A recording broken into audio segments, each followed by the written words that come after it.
Sides of a story.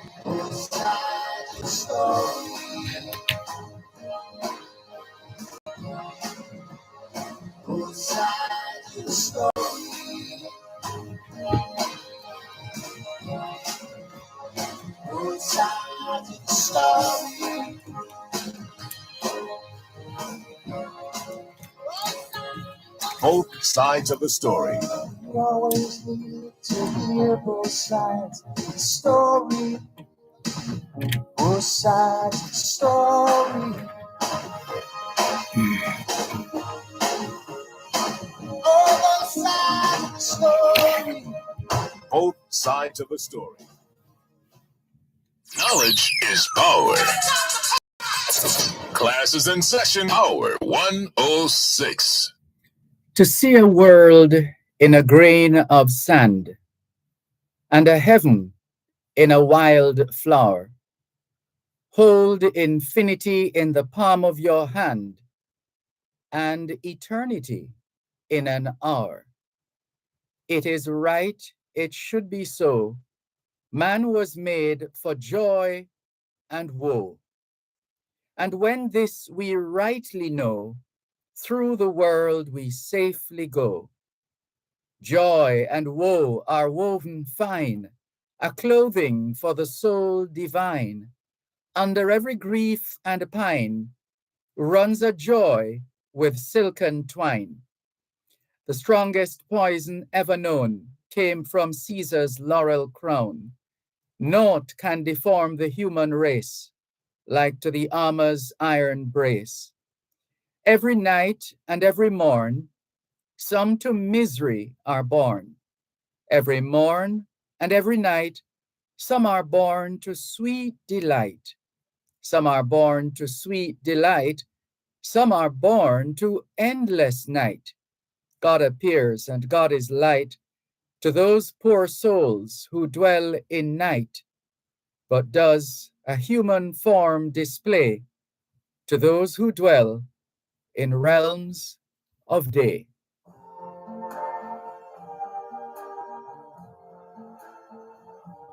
I see trees of green, red roses too.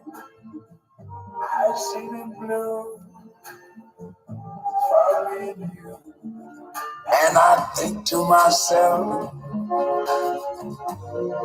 what a wonderful world.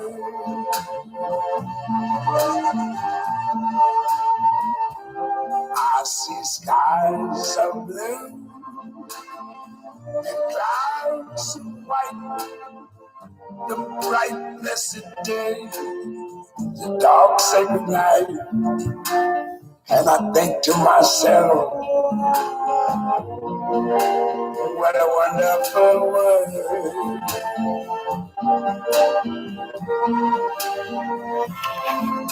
The colors of the rainbow, so pretty in the sky, are also on the faces of people going by.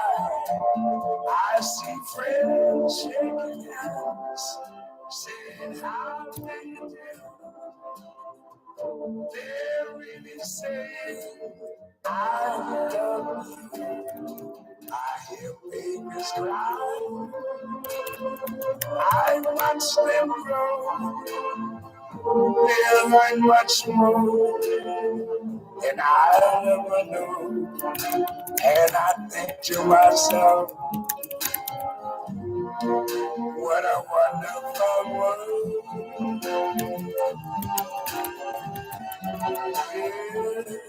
Yes, I think to myself, what a wonderful world.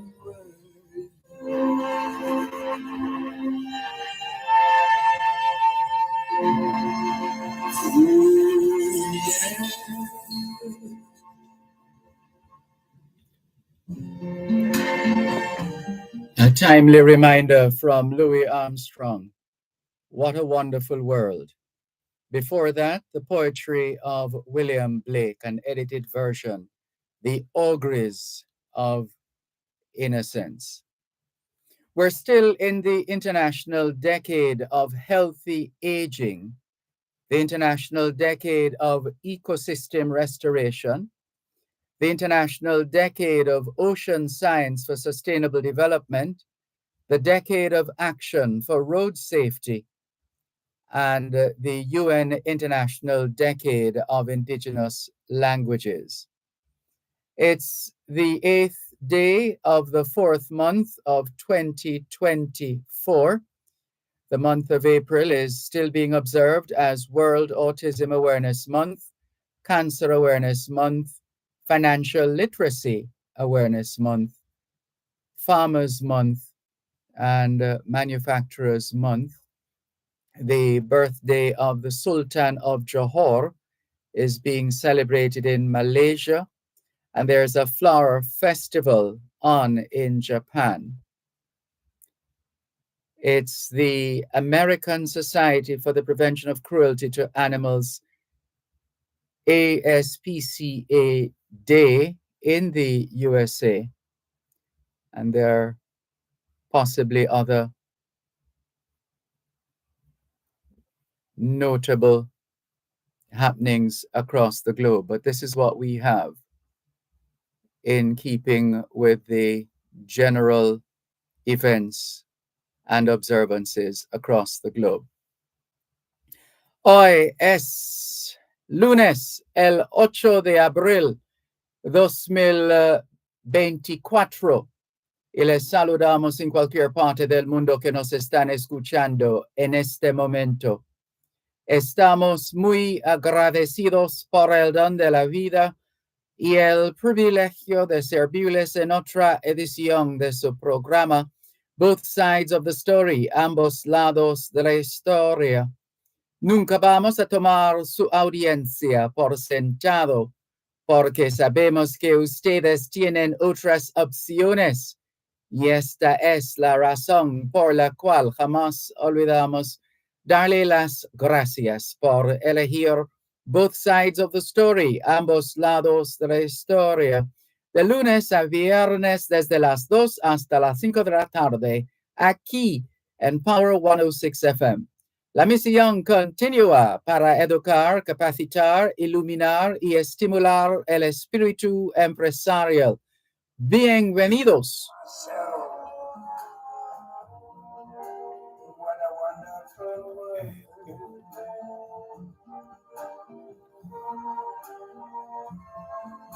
The colors of the rainbow, so pretty in the sky. C'est lundi le 8 avril 2024 et nous vous saluons tous qui nous écoutez où que vous soyez dans le monde. Nous sommes reconnaissants du don de la vie ainsi que du privilège d'être à votre service pour une nouvelle édition de votre programme Both Sides of the Story, le pour et le contre. Nous ne considérons pas votre fidélité comme allant de soi parce que nous savons que vous avez l'embarras du choix.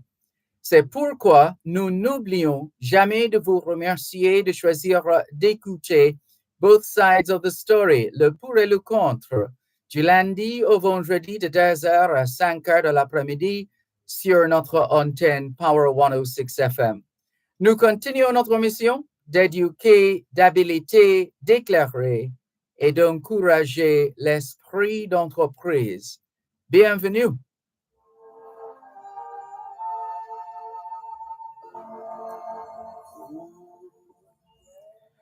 All we're saying is it's Monday, the 8th of April, 2024, and we greet you well, wherever in the world you are listening to us right now. We remain eternally grateful for the gift of life and the privilege to serve you on yet another edition of your program, Both Sides of the Story. We don't ever take your listenership for granted because we know you have choices. And that's why we never, ever forget to remember to say thanks for choosing to listen to Both Sides of the Story, Monday to Friday, 2 to 5, right here on Power 106 FM. The mission continues to educate, empower, enlighten, and encourage entrepreneurship. Welcome. And I think to myself,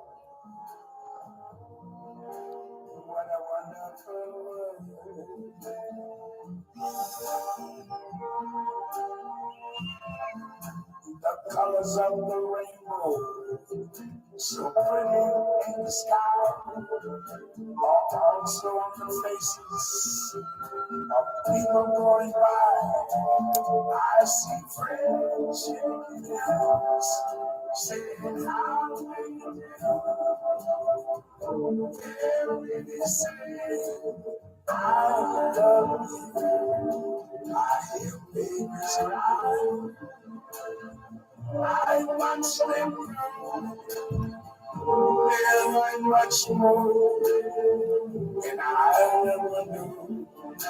And I think to myself, what a wonderful world.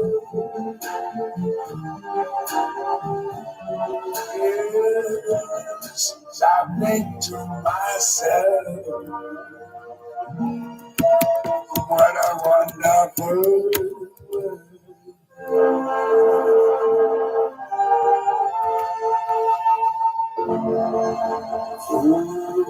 Yeah.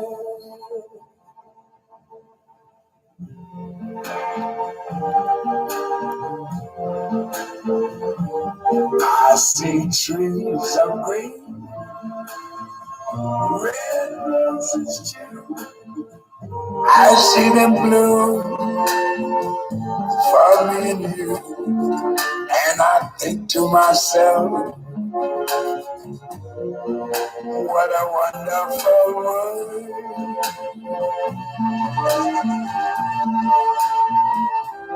I see skies of blue and clouds of white, the bright blessed day, the dark sacred night. And I think to myself, what a wonderful world.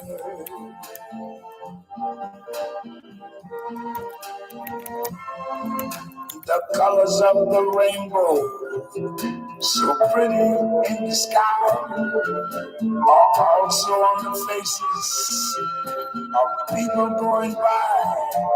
I see friends shaking hands. Follow the Ministry of Local Government and Community Development on Instagram and X at LocalGovJA. The time by the ministry is 2:15. The following is an announcement from the Betting, Gaming and Lotteries Commission. The commission will be closed to the public on Monday, April 8 and Tuesday, April 9, 2024. The commission regrets any inconvenience that this may cause. Applicants may pay fees via Bill Express or bank transfer.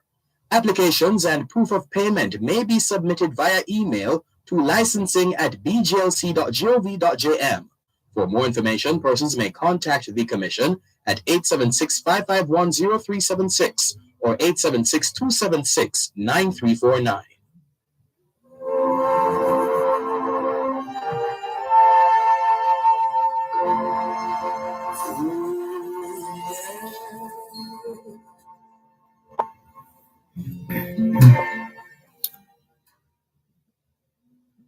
People in North America and elsewhere in the region continue to marvel at the solar eclipse. Fascinating information we have for you. A total solar eclipse is happening right now, visible across North America and described as the Great North American Eclipse by some media outfits. And just to share with you as well, a total solar eclipse occurs when the moon's apparent diameter is larger than the sun's, blocking all direct sunlight, turning day into darkness. Totality occurs only in a narrow path across Earth's surface, with a partial solar eclipse visible over a surrounding region thousands of kilometers wide. One day after perigee, on April 7, 2024, the moon's apparent diameter will be 5.5% larger than average, with a magnitude of 1.0566. The eclipse's longest duration of totality will be of 4 minutes and 28.13 seconds, about 4 miles or 6 kilometers north of the Mexican town of Nazas, Durango.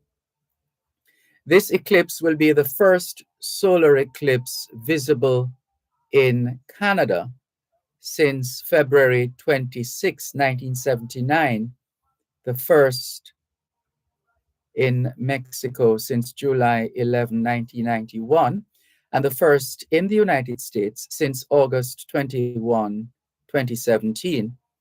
It will be the only total solar eclipse in the 21st century where totality will be visible in all three countries. It will be the last total solar eclipse visible in the contiguous United States until August 23, 2044, while the next eclipse of similar breadth will occur August 12, 2045. The final solar eclipse of the year will occur on the 2nd of February 2024.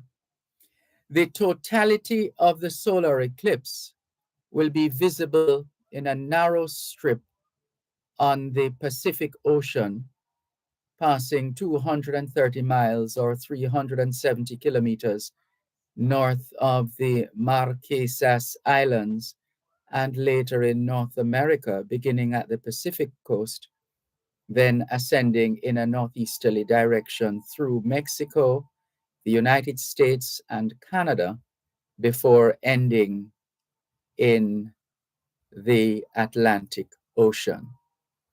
In Mexico, totality passed through the states of Sinaloa, including Mazatlan, Durango, including the city of Durango and Gómez Palacio, and Coahuila, including Torreon, Matamoros, Monclova, Sabinas, Ciudad Acuña, and Piedras Negras.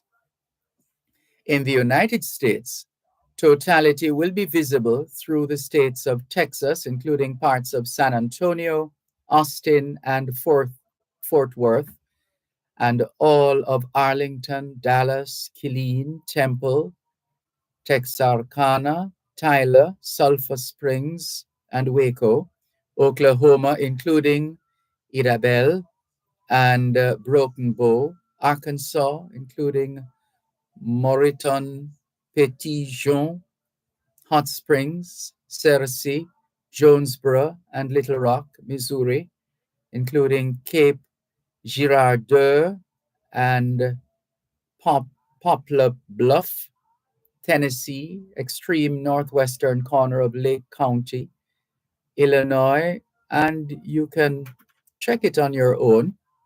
It's quite comprehensive and listing all the areas where people reside who will no doubt be seeing the different phases as they unfold in some instances before their very eyes. But remember not to look at it.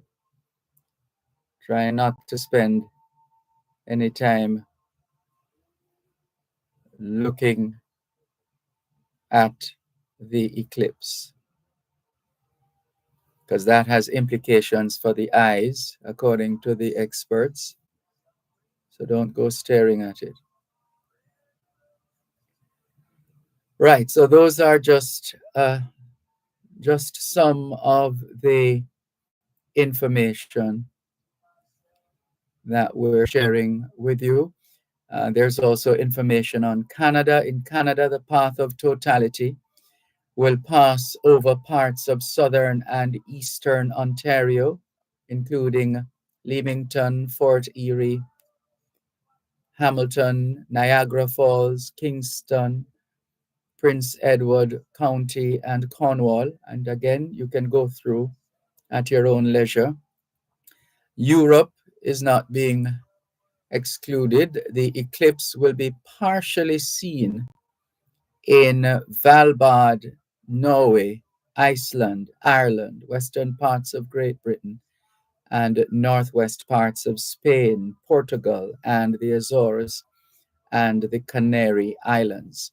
Unusually, this eclipse extends below the horizon, where the greatest phase is to be observed at mid-nautical twilight in Galicia, Spain, and the beginning of astronomical twilight in Nouvelle-Aquitaine in France. The extension of the eclipse path within the twilight zone will create probably the best observation window for the 12P over Pons Brooks comet located closely to Jupiter. And then there's Central America as well, Central and South America. The eclipse was partially seen in all Central American countries from Belize to Panama, all the Greater Antilles, which would include Cuba, the Dominican Republic, Haiti, Puerto Rico, and guess who? Guess where? Jamaica and Northern South America, in particular, Colombia. So Jamaica got an experience like so many others across the region. And then there's Oceania. The eclipse was partially seen in Hawaii, eastern Kiribati, the eastern Phoenix Islands, and the whole Line Islands, Toklo, American Samoa, Meridian, except American Samoa, except for its extreme western parts, the Cook Islands, French Polynesia, and the Pitcairn Islands, although all located east of the 180th meridian. The local time of the partial eclipse in Kiribati and Toklo was Tuesday, April 9, 2024, because either UTC 13, UTC plus 13, or UTC plus 14 is observed in these areas. And there's reference to cloud cover prospects along the path. April is a month of changeable weather along the eclipse path.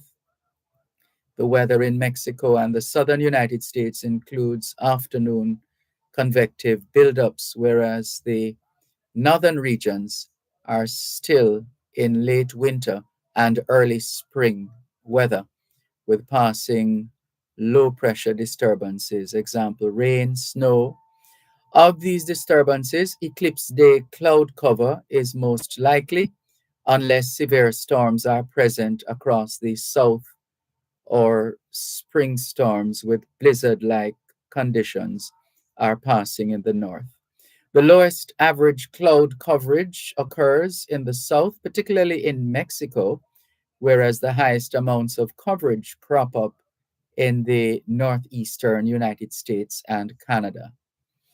Delta Airlines has scheduled two special eclipse following flights. Let's do that again. Delta Airlines has scheduled two special eclipse following flights, one from Austin to Detroit on a large window A220-300, and one from Dallas to Detroit.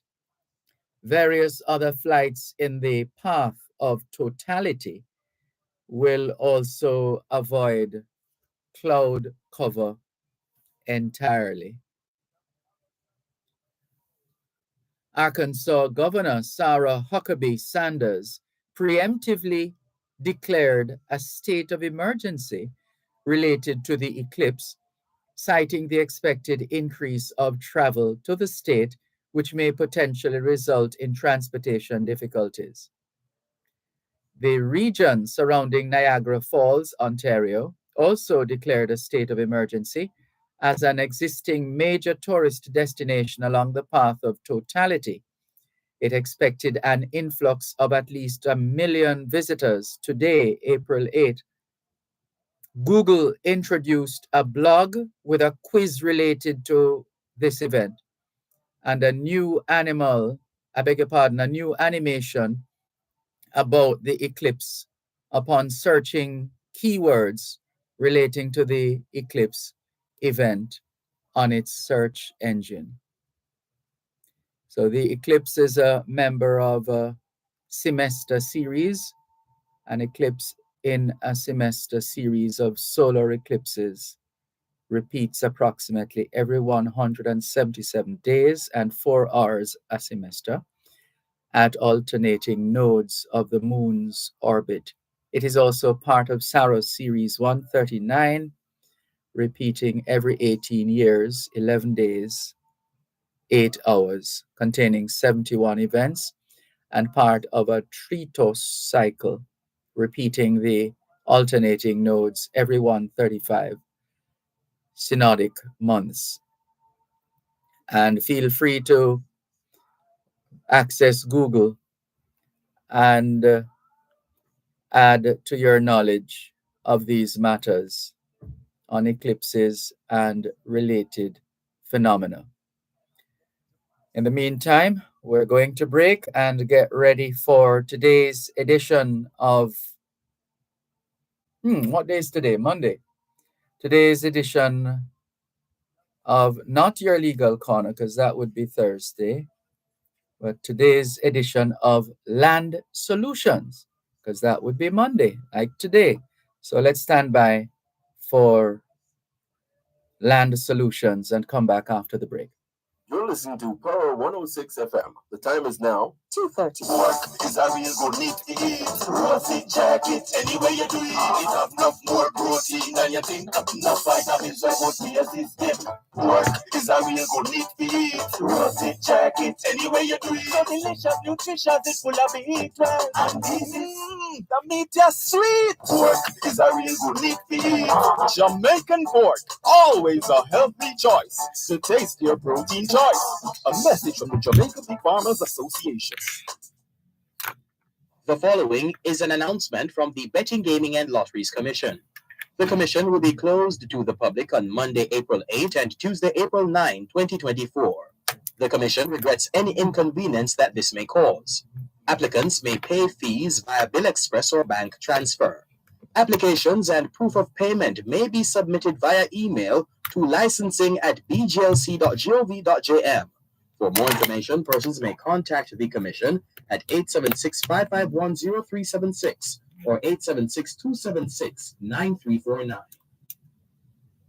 If you know I'm back down and enke, you feel one must eat to a run the dengue. So no make water circle in open container. But let me read up under the heel. Mash them up, jam them away. Tap them with the zapper and toast them with spray. Yours must eat them, let them mosquito free. Protect your household, now make them come in. If you know I'm back down and enke, you feel one must eat to a run the dengue. A message from the Ministry of Health and Wellness.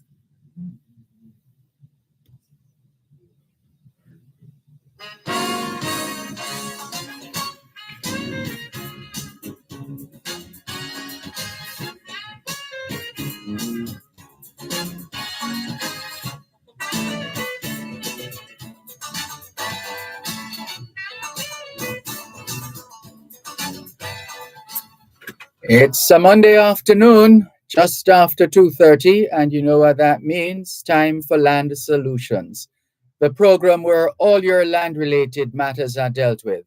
Anything at all to do with the sale or purchase of land, you've come to the right place. Here are the numbers to call: 876-922-4113-5. 876-922-4113-5. The text line is the same as the WhatsApp number, and the email address is gloria@landsolutionsja.com. gloria@landsolutionsja.com. On Facebook, it's facebook.com/landsolutionsja. The website is landsolutionsja.com. The law offices of Brown and Company, located in Suite 39 of the Winchester Business Center, corner of Winchester Road and Hope Road in Halfway Tree, St. Andrew. They encourage potential customers to call ahead instead of just turning up at the law offices of Brown and Company, Brown, Findlay and Company. And so we're taking your calls. Any question, any issue having to do with land, the sale or purchase of land, you've come to the right place. Here are the numbers to call: 876-922-4113-5. In a moment, your host on today's edition of Land Solutions.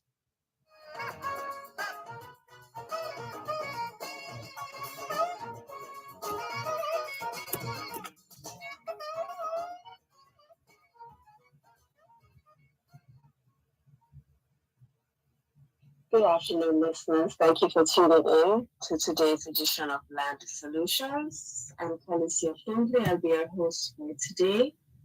And just a reminder, the text and WhatsApp number for today is 876-881-5254. Again, that's 876-881-5254. And as always, the messages have started rolling in, so I'll jump right into them. But as always, as Dervan just said, feel free to call or send your messages.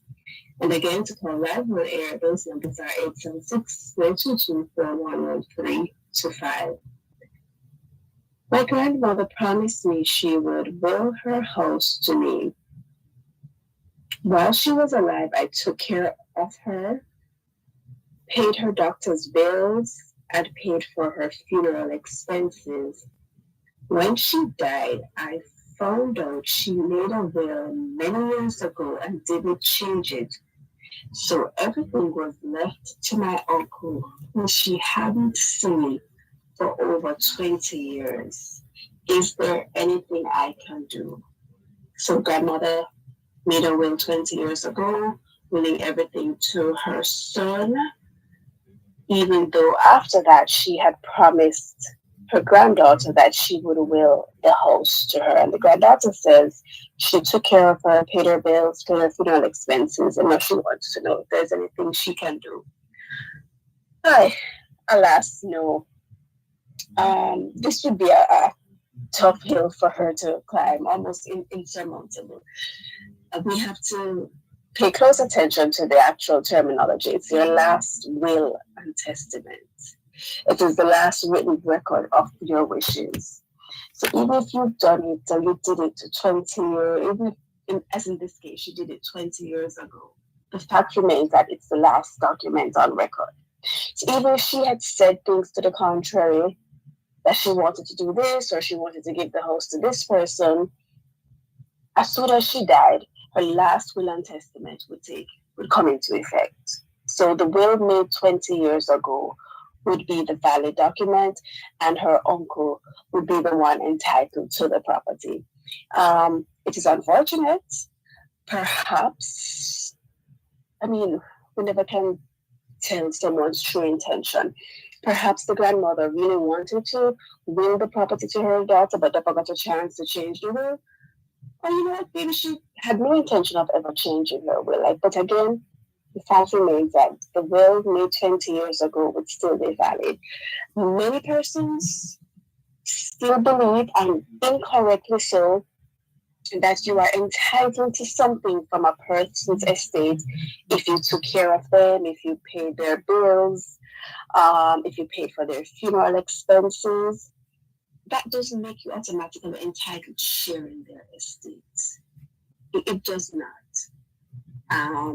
So if, and I say this all the time, if you're taking care of someone with the hope of benefiting from their estate, there is no guarantee. Just do it not because you want to get something, but do it out of the goodness of your heart. But the only remedy she would have is perhaps to see if the uncle would be willing to give her something out of the estate. I don't know their family dynamics, but that's perhaps all she can try. But again, because the last will and testament was made 20 years ago, it's still valid, and there's nothing that she could, unfortunately, that she could do with respect to the estate. Again, the text and WhatsApp number for today, 876-881-5254. John from the UK is asking me to talk a little bit about estate duties. All right, John from the UK. So estate duties, we also refer to them as death taxes, transfer tax on death. Estate duties are duties, meaning money, paid to the government, you pay through the stamp office when someone dies. So in short, estate duties, another form of taxes, are duties, sums, monies paid to the government when someone dies. If the value of the person's estate is less than $10 million when they died, you don't pay any estate duties. But you still have to make the formal application to the stamp office for them to do their assessment, and then we get what we call a nil assessment, just saying that you don't pay any money, but you still have to submit documents and get them stamped. If the estate of the person, and when I refer to estate, I mean real estate, because if the person just had cash, or if they were joint owners of property, there's no estate duties. So let's say John died leaving a house valued at $20 million. Then John's estate would have to pay estate duties. So if it's over $10 million, the estate duties are 1.5% of the value of the estate at the date the person died. There is interest on that amount if the sum owed to the government is being paid more than a year after the person died. So if John died in 2016, but the estate duties are not being paid until 2024, then John's estate would have to pay interest of 6% from 2017, that's 1 year after he died, up until the date of payment in 2024. When someone dies, so they die with a will, we refer to probating the will. If they die without a will, we refer to the process of administration of the estate. Most persons think that it's just a singular application that's made in court. It's actually a two-part process. So we make the application first in court for probate or administration, and then once we get the grant from court, we then use that grant to make the application to the stamp office to pay the estate duties. So if you want to send me a follow-up message, please go right ahead. In short, again, estate duties are duties paid to the government when someone dies. Generally 1.5% of the value of the estate. If the estate is valued less than $10 million, you pay zero duties.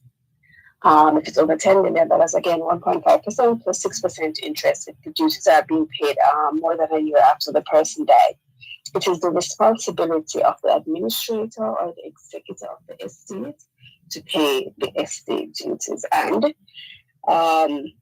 because there is the interest component, it follows that the longer you wait, the more money you have to pay to the government. So if you're in a situation where you need to settle an estate, don't think that once you're finished with court, meaning you've gotten probate or administration, that's the end of the process.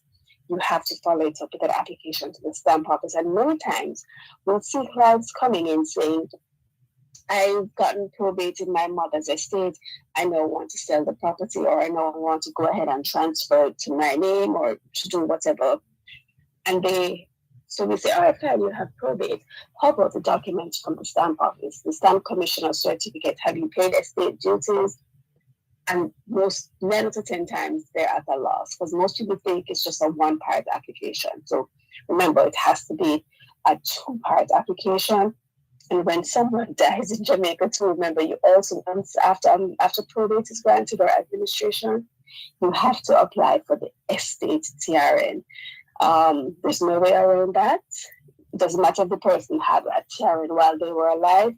The estate TRN is another number assigned to the estate, and that is also needed when making the application to the stamp office for estate duties. We actually have a follow-up message coming in. Can the government sue you for not paying death duties? Let me not say no. What I will say is I have never seen this happen. Why? Because if you don't pay estate duties, the estate just sits there. Nothing happens. You can't sell the property. You can't transfer the property. Yeah, so I'm sure they probably have the right to bring an action, but if you don't make the application, it just sits there. There's nothing that can be done. But what I will say, and I have to impress this because we see it happening so many times, as soon as possible, if you're an executor, an administrator, a beneficiary, as soon as possible, please try and settle the estate because everything is just getting more expensive, legal fees and fees to the government. And you, as I said, you will not be able to move forward unless you settle these sums. Again, our numbers to call in live on air, 876-922-4113-5. The text and WhatsApp number for today, 876-881-5254. You may also email us, that's landsolutionsja.com. And you may also send us a message on Facebook, and that's facebook.com. I'm sorry, it's Facebook, yes, facebook.com/landsolution. We'll be right back. You're listening to Power 106 FM. The time is now 2:45. Are you passionate about agriculture? Join hands with the Jamaica 4-H Clubs, the leading youth organization dedicated to supporting the next generation of youth participants in agriculture. Unleash your agricultural potential through our stimulatory and mastery level training, enterprise support programs, tractor operation and maintenance, along with our agricultural scholarships and bursaries to help you achieve your academic goals. Stay connected. Follow us on social media today at Jamaica 4-H Clubs.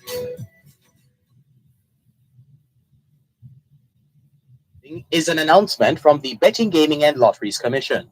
The commission will be closed to the public on Monday, April 8 and Tuesday, April 9, 2024. The commission regrets any inconvenience that this may cause. Applicants may pay fees via Bill Express or bank transfer. Applications and proof of payment may be submitted via email to licensing@bglc.gov.jm.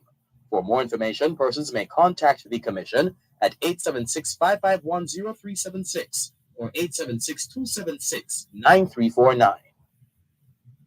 Remax Jamaica presents the Premier Real Estate Conference and Expo, April 14 to 16 at the Jamaica Pegasus. 3 exciting days, local and international speakers, over 80 booths, entertainment, and more. Remax Jamaica Premier Real Estate Expo and Conference, April 14 to 16. Major sponsors, Pinnacle Development, Ministry of Economic Growth and Job Creation, EdgeChem Jamaica Limited, RJR Cleaner Communications Group. Call us now at 876-835-1197. Visit the Remax website for more.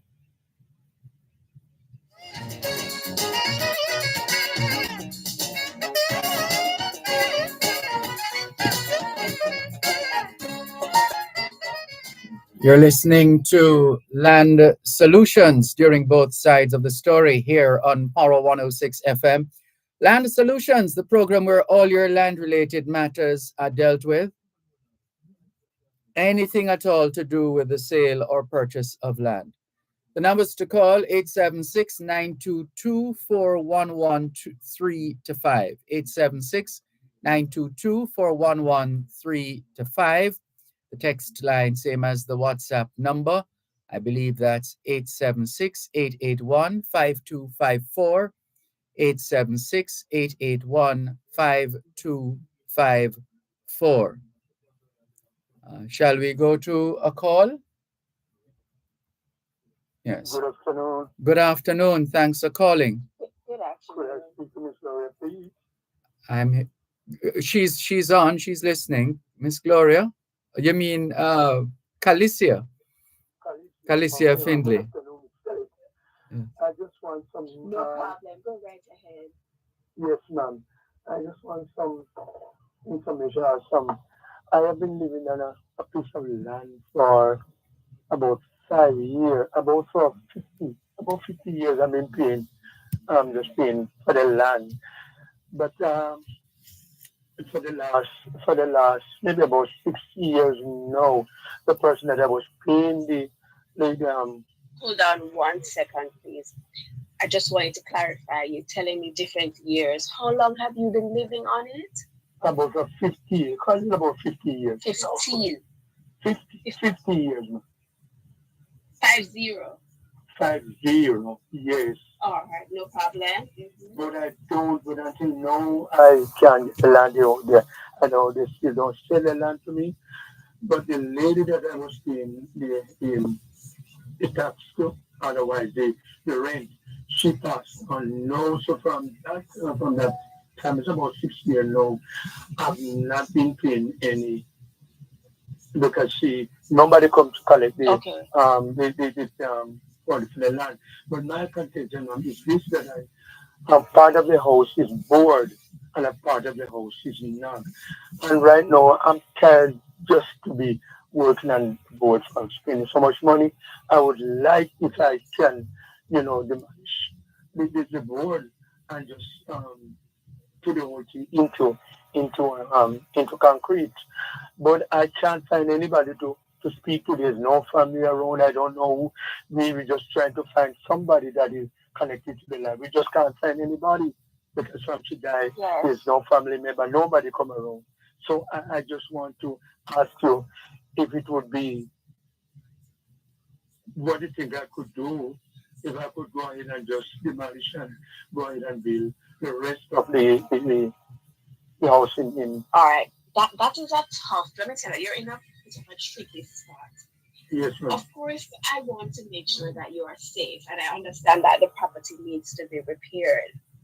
And you can go ahead and make certain repairs, but I don't want you to spend all your money and then end up in a position where you're not able to recoup it. You see, because the person died 6 years ago, that is still, and because you haven't paid rent in about 6 years, that is still a relatively short time. So somebody from her estate could pop up any day now and say, listen, we have an order from the court saying that we are the owner. Just make the necessary repairs to make yourself comfortable. Make sure you keep all your receipts. God forbid if this ends up in court. So you can go ahead and do that. In terms of possibly becoming the owner one day, you would have to wait at least another 6 years without anybody disturbing you before you can make an application for the title. Understand? Yes.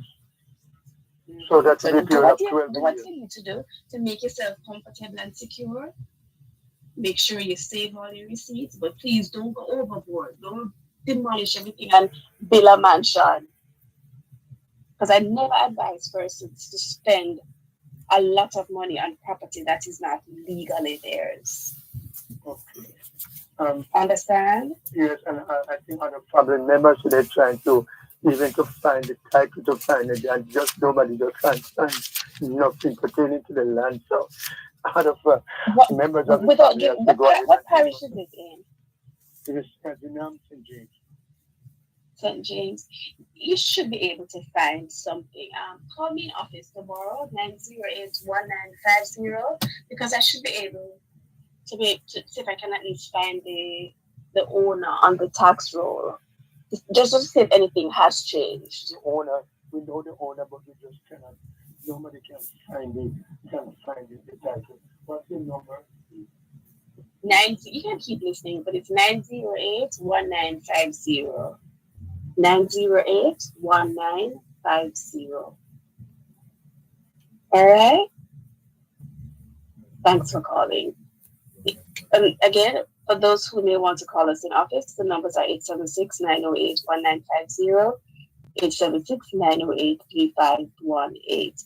To call us live on air, the numbers are 876-922-411-325. And the text and WhatsApp number is 876-881-5254. I actually have a two-part question coming in from Facebook. Can one joint tenant make all the decisions on a property? And I know the differences, but it's really hard for me to decide if I want to be joint tenants or tenants in common with my spouse. Please help me to make a decision. Let me start with the second question first. So this person wants me to help them to decide whether they should be joint tenants or tenants in common with their spouse. The first thing I will say is, if there's any doubt, choose tenants in common. Just a quick refresher, when you own property as joint tenants, both of you own everything together, and the survivor takes everything. So if one joint tenant dies, the other joint tenant gets everything. So even if joint tenant A put in their will that they're willing their share of the property to see, once they die, that part of the will is invalid because the surviving joint tenant would get everything. When you own as tenants in common, though, you own distinct shares. And when I say distinct shares, it doesn't mean that you may own upstairs, another person downstairs. One person owns the north part of the land, the other person owns the south portion of the land. No, it just means that you own separate legal shares. So the main difference is, as tenants in common, if one person dies, their share doesn't automatically go to the other person, and they can then will their share to whoever they want. And the owners tenants in common, he can will his share to CDEF, whoever he wants to. When deciding how to own property, ask yourself, what would you want to happen to your share in the event you die before your co-owner? I find that is the best approach in coming up with a decision as to whether to own as joint tenants or tenants in common. So what would you want to happen to your share if you die before the other person? If you say, yes, this is my husband, this is my wife, I definitely want them to get everything. If anything happens to me, choose joint tenancy. If you say, I'm not sure, anything could happen, the relationship could fall apart, I would want my family to benefit, I have children, or we may have children, and I would want the children to benefit, choose tenants in common. If you don't know, if you can't decide, like I said before, go with tenants in common. It doesn't affect your overall ownership. It does not at all. So at the end of the day, whether you're a joint tenant or tenants in common, you're still going to own the property. And remember too, you can always change. So if you're joint tenants and you want to change to tenants in common, you can, and vice versa. If there's any doubt, go with tenants in common. And I probably don't need to say it because I'm still going ahead because that the misconception is still there. You do not have to be joint tenants with your spouse. Some people still think that because it is your husband, it's your wife, it must be joint tenants. No, you can be tenants in common. And just to say, as I always tell people, I see you wanted my help in giving in advice on this. As an attorney, believe it or not, we don't tell people what to do. I give you my best advice, and ultimately, it's up to you to decide. So I'm not going to say, Mary, you must be joint tenants, or Mary, you must be tenants in common. You tell me what you want to achieve, and I'll say, all right, based on what you want, this may be the option that suits you better. And I'll say that sometimes when persons say, you know what, no problem, I still think I'm going to go with the other option. No problem. All right, the first question now, can one joint tenant make all the decisions on a property? In theory, no. In both of you own the property together. So any decision being made on the property really should be done jointly. No pun intended. But both of you should make the decision on the property. Sometimes, though, invariably, what happens, you may just have one person who, maybe because of personality or relationship dynamics, one person may make the decisions and the other person goes ahead with it. Another common scenario is one person may be living overseas, the other person is here. So usually what ends up happening is the person who is in Jamaica takes care of the property and makes decisions. But legally though, once you own property with someone, both of you or all of you, because titles can have more than two people, any amount, all owners really should share in the decision making of the property. Let me just go over to WhatsApp. Again, the WhatsApp and text number 876-881-5254.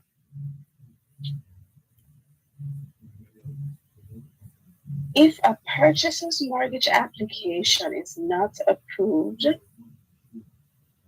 can the seller cancel the sale agreement and keep their deposit?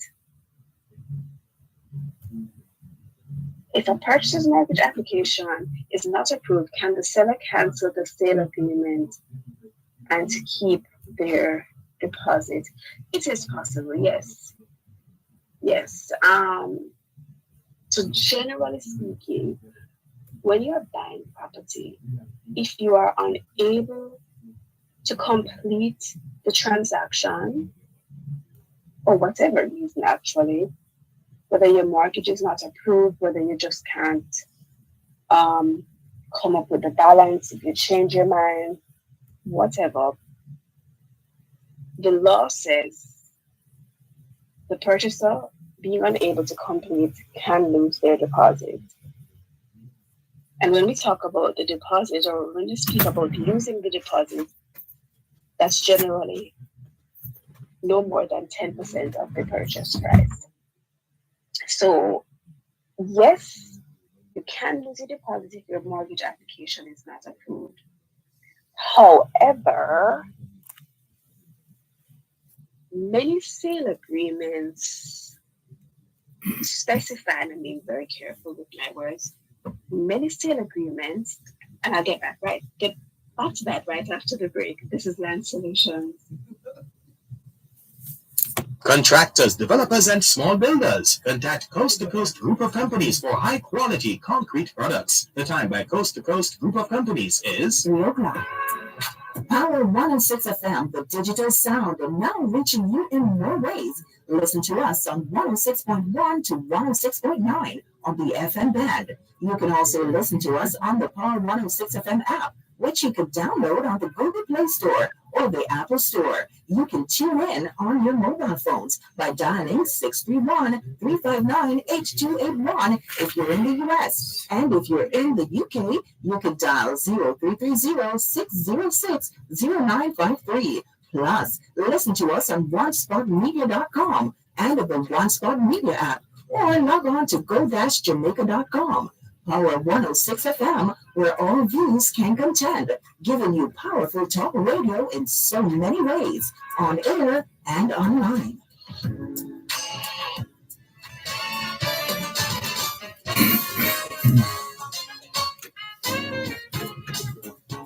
You're listening to Land Solutions during both sides of the story here on Power 106 FM. I'm Dervan Malcolm. Thank you for staying with us as we continue to make available this platform for you to ask any questions having to do with land-related matters, anything to do with the sale or purchase of land. You've come to the right place. You can call 876-922-4113 to 5. 876-922-4113-5. The website is landsolutionsja.com, landsolutionsja.com. The email address is gloria@landsolutionsja.com, gloria@landsolutionsja.com. The law firm Brown, Findlay and Company is headquartered in Suite 39 of the Winchester Business Center, corner of Winchester Road and Hope Road in St. Andrew. They also have an office at Shop 6 upstairs, the Jamaica National Building in Ocho Rios, St. Anne. All are being encouraged to call ahead before turning up at the law offices of Brown, Findlay and Company. And that number is 876-908-1950. That's 876-908-1950. Let's hand you over once again to your host on this week's edition of Land Solutions, Attorney at Law, Calicia Findlay. Thank you, Dervan. Continuing with the message, if a purchaser's mortgage application is not approved, can the seller cancel the sale agreement and keep their deposit? So as I said, generally speaking, once a purchaser is unable to complete the purchase of property, the law does specify that they can lose their deposit. Sometimes, however, it depends on the way the sale agreements are worded.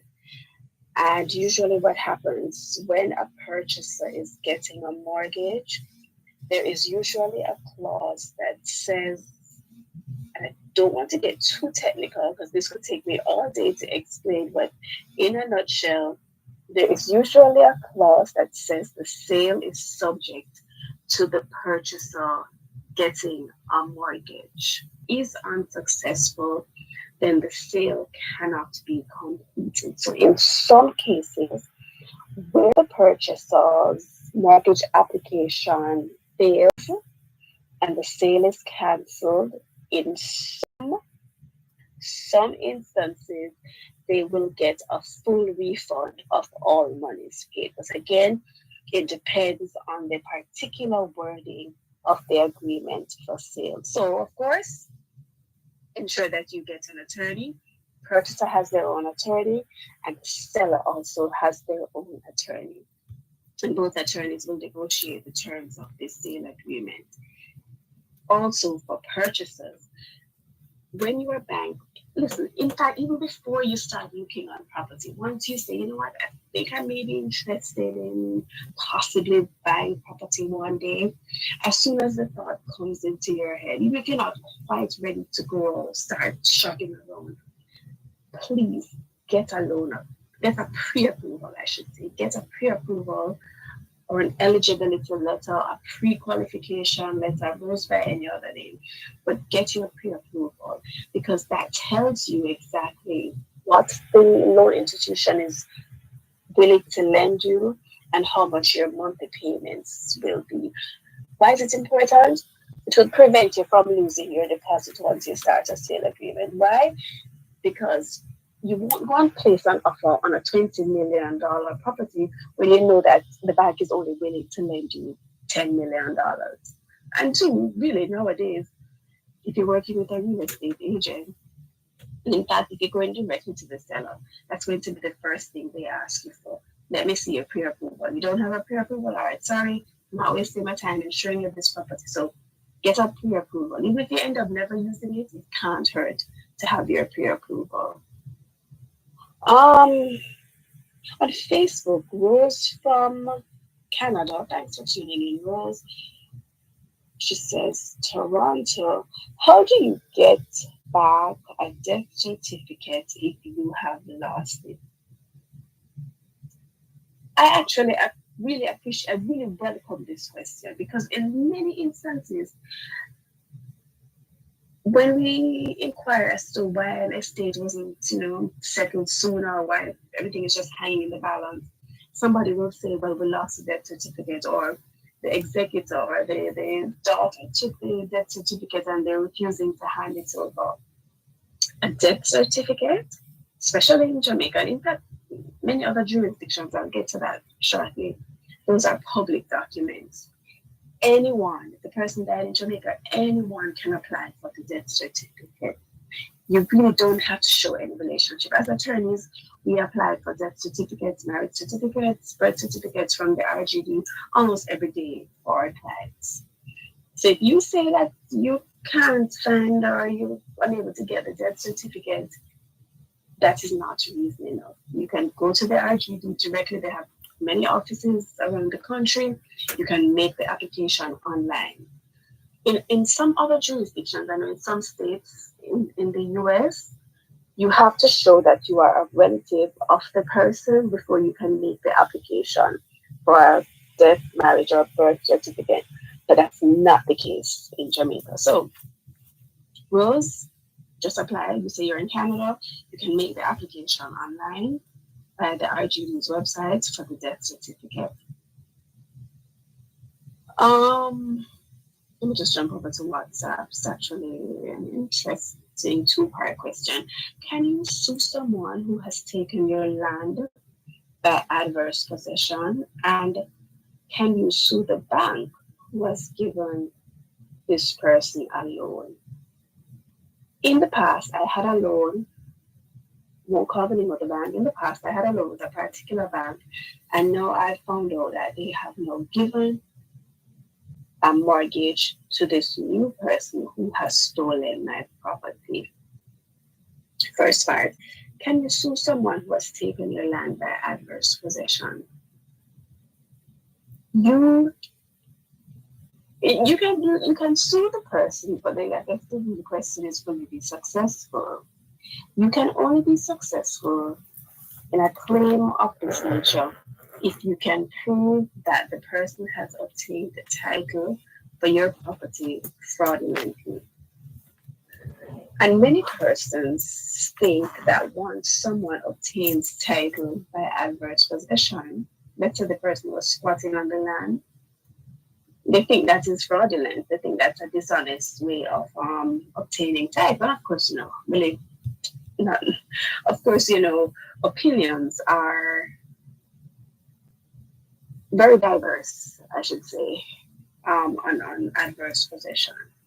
But if the person has been on their land undisturbed for 12 years, they can make a successful application for adverse possession. If you sue them and they have a legitimate title and they can prove that they hadn't indeed been there for at least 12 years, you will not be successful in your suit. Like I said before, though, if you can show that they lied on their application, let us say they had only been on the land for 1 year, or they've never been on it at all, and they've somehow fraudulently gotten a title, then you can sue them and you should be successful. The bank now, on the other hand, this is an interesting question. So the person is asking, well, can I sue this bank because they would have given me a loan many years ago, and now they have given this person a loan?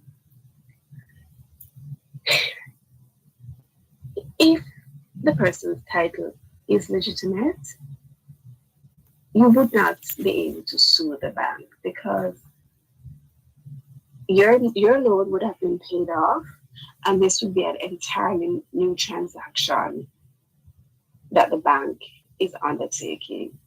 And financial institutions, really, I've never seen, they don't care if the title, if you got it by sale, by a gift, or adverse possession. As long as they do their checks and the title is legitimate and the owner has qualified for a loan, they will give a loan to the person. Doesn't matter how they got the title.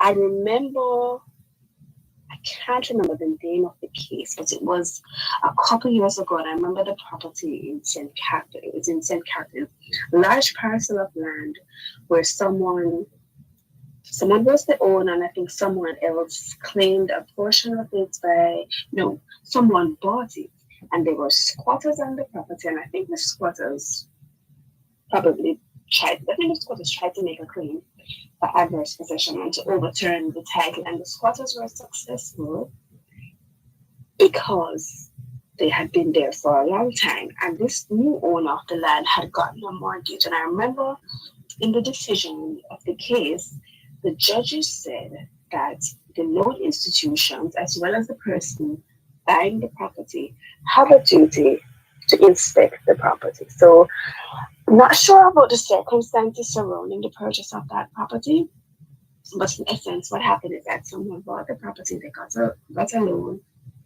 and then they found out that they were squatters on it for a long time. I don't know how it is that you buy property and you didn't realize there were squatters on it, but that was the case. And the court ended up ruling that the parcel of land, or the section of the land that the squatters were on, they could keep that section because they had been on it so long. So again, we have to be very careful when we're purchasing property. We have to go there and inspect. Don't just assume that once someone had gotten title for your property by adverse possession, that it is fraudulent. Many of us, we curse squatters, and I just think that we curse squatters. We think that they're dishonest, etc., etc. And perhaps some of them are. Some of them really take up possession of property because they do have a legitimate need. And I'm not excusing it, but it is what it is. That's the reality. Land is expensive in Jamaica. I mean, we all know that the majority of energy contributors can't afford. It's sad, but they can't afford to buy property. So yes, there is a legitimate need for land. But we have to, as property owners, we also have to be responsible. This is such a valuable commodity. How is it that you have not visited, seen, have someone check on your property in over 12 years? And for many of us, it sounds unbelievable, but you wouldn't believe the stories that we hear, where someone says, I own this property and I haven't seen it in 30 years. So were you away? Where are you? Yes, I'm just down the road. But please, as landowners, you have to be responsible. We can't just blame squatters, but you have to take some responsibility for your inaction. This is Land Solutions. You're listening to Power 106 FM. The time is now 3:15. Make sure you get the letter. The recipe for happiness. Don't forget the letter. Yes, and value the best. Everything when you want, the price you really need. Satisfaction always guaranteed. Make sure you get the letter. Your recipe for We all love good food. Food made with better quality ingredients to keep our family healthy and happy. Ask for the Let at your supermarket or wholesale. your recipe for Distributed by Dervan Trading Limited. Owner of Herbs and Spices Company Paradise Blends, Romeo Mitchell, started his business in 2018 with one employee. After being introduced to the Social Development Commission's Local Economic Development Support Program, he received support in financial literacy, bookkeeping, project proposal writing, business plan development, and business registration. I got 2 grants from SBC, and first grant I would have used it to purchase raw materials and to make my retractable banner that I use to advertise my business. And the second one, I will be using it to design and print my labels. Mr. Mitchell now has 4 employees and is steadily expanding his business. Through the SBC, I have seen growth, and I will continue to grow with the help of the SBC. The Social Development Commission, an agency of the Ministry of Local Government and Community Development, promoting the advancement of sport, social, cultural, and economic development.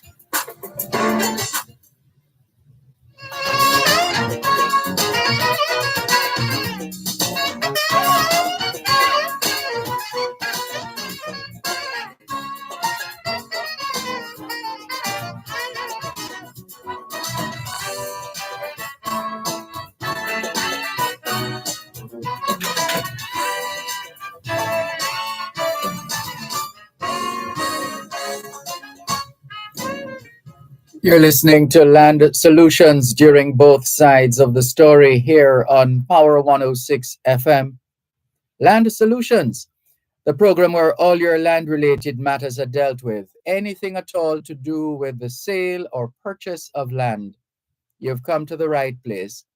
Here are the numbers to call: 876 922 4112 to 5.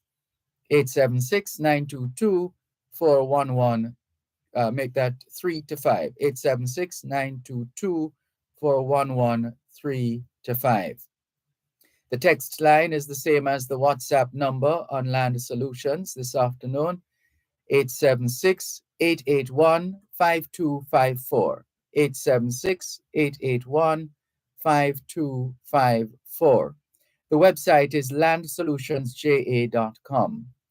Landsolutionsja.com. The email address is gloria@landsolutionsja.com. gloria@landsolutionsja.com. On Facebook, it's facebook.com/landsolutionsja. facebook.com/landsolutionsja. The law firm Brown, let's see,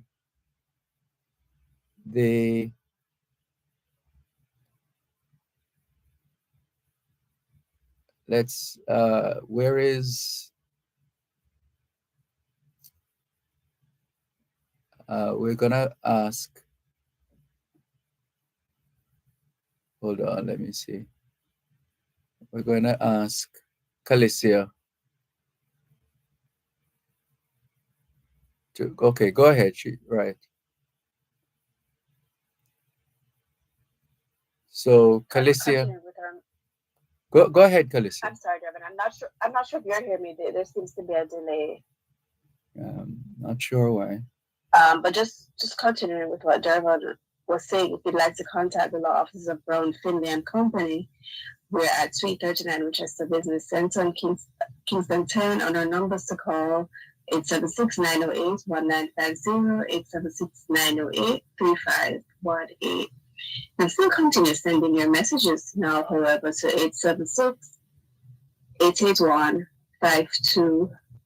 Again, that's 876-881-5254.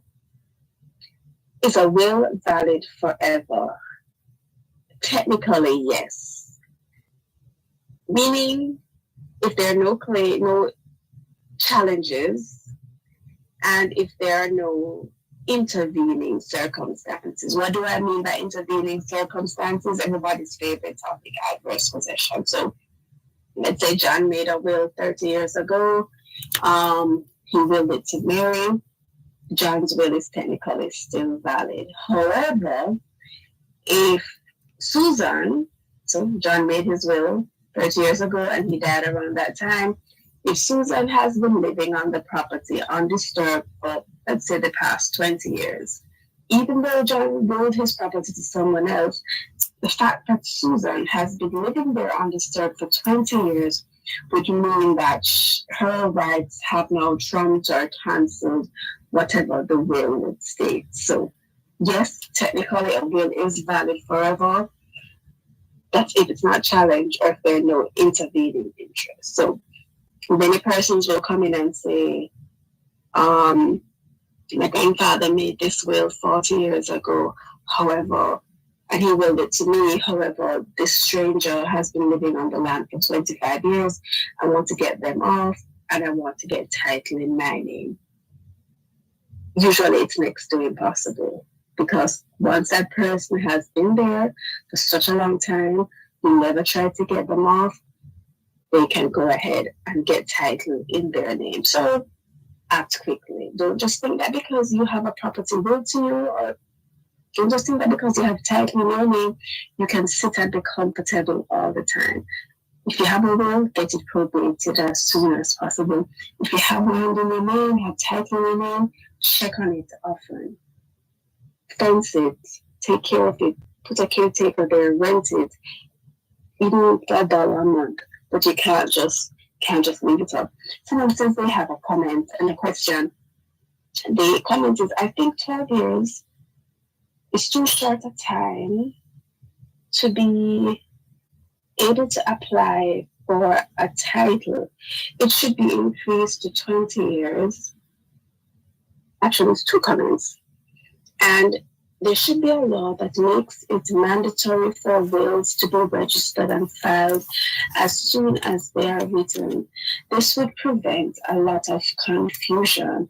I heard what you said earlier about someone making a will 20 years ago. Perhaps 12 years is too short. Some people may say it's too short, some people may say it's too long. We're never going to have universal agreement. Someone who has been squatting on property for 10, 12 years, taking care of it, improving on the property, they may think 12 years is a long time. Someone who is the paper owner who hasn't seen the property in 12 years may think, yes, it is a long time, but or some people say, no, it's not a long time. I paid my hard-earned money. I should be able to leave my property and go away and not do anything with it. We'll never agree on it, but the fact remains that this is where we are. The law says if you haven't seen your property for 12 years, if you've left it, someone else can claim it if they've been on it. So it's all well and good for us to disagree and to argue, but we need to be prudent. And the second comment, there should be a law that makes it mandatory for wills to be registered or filed as soon as they are written. This will prevent a lot of confusion. I see where you're coming from. Perhaps, I know in some states, and I think maybe, let me not get out of that, but I know in some states, let me not specify, once a will is written, it is a requirement that it is filed in court and it has to have supporting affidavit. So that's before the person dies. The will has to be formally recorded in court. I can see how that suggestion would be beneficial, in Jamaica. We do have a problem sometimes with record keeping. So, many persons sometimes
2018, the beneficiaries can be your executors.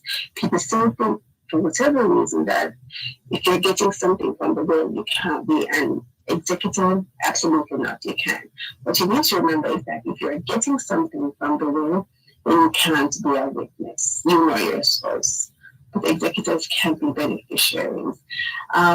Make your wills to people. Can't hurt. Don't say you don't have anything. You never know what you could get in the future. You can have a general document that says, I will all my property to John. Can't hurt you. Thanks so much for tuning in to today's edition of Land Solutions. I've been your host for today, Mr. Finley. And thanks as always to the wonderful team at Power 106. Thank you, everyone, and enjoy the rest of your day.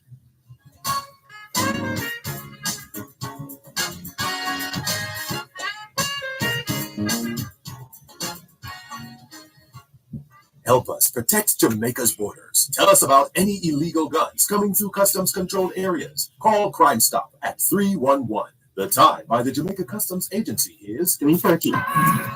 Power 106 FM, the digital sound, and now reaching you in more ways. Listen to us on 106.1 to 106.9 on the FM band. You can also listen to us on the Power 106 FM app, which you could download on the Google Play Store or the Apple Store. You can tune in on your mobile phones by dialing 631-359-8281 if you're in the U.S. And if you're in the UK, you can dial 0330-606-0953. Plus, listen to us on OneSpotMedia.com and the OneSpot Media app, or log on to go-jamaica.com. Power 106 FM, where all views can contend, giving you powerful talk radio in so many ways, on air and online. The following is an announcement from the Betting, Gaming and Lotteries Commission. The Commission will be closed to the public on Monday, April 8 and Tuesday, April 9, 2024. The Commission regrets any inconvenience that this may cause. Applicants may pay fees via Bill Express or bank transfer. Applications and proof of payment may be submitted via email to licensing@bglc.gov.jm. For more information, persons may contact the Commission at 876-551-0376 or 876-276-9349.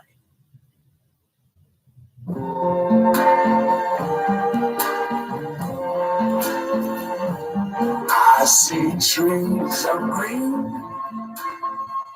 red roses too.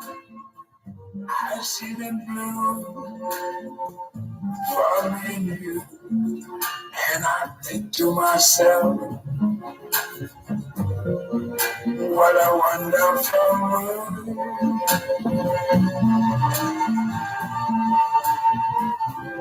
I see skies of blue, the clouds of white, the bright blessed day, the dark sacred night. And I think to myself, what a wonderful world.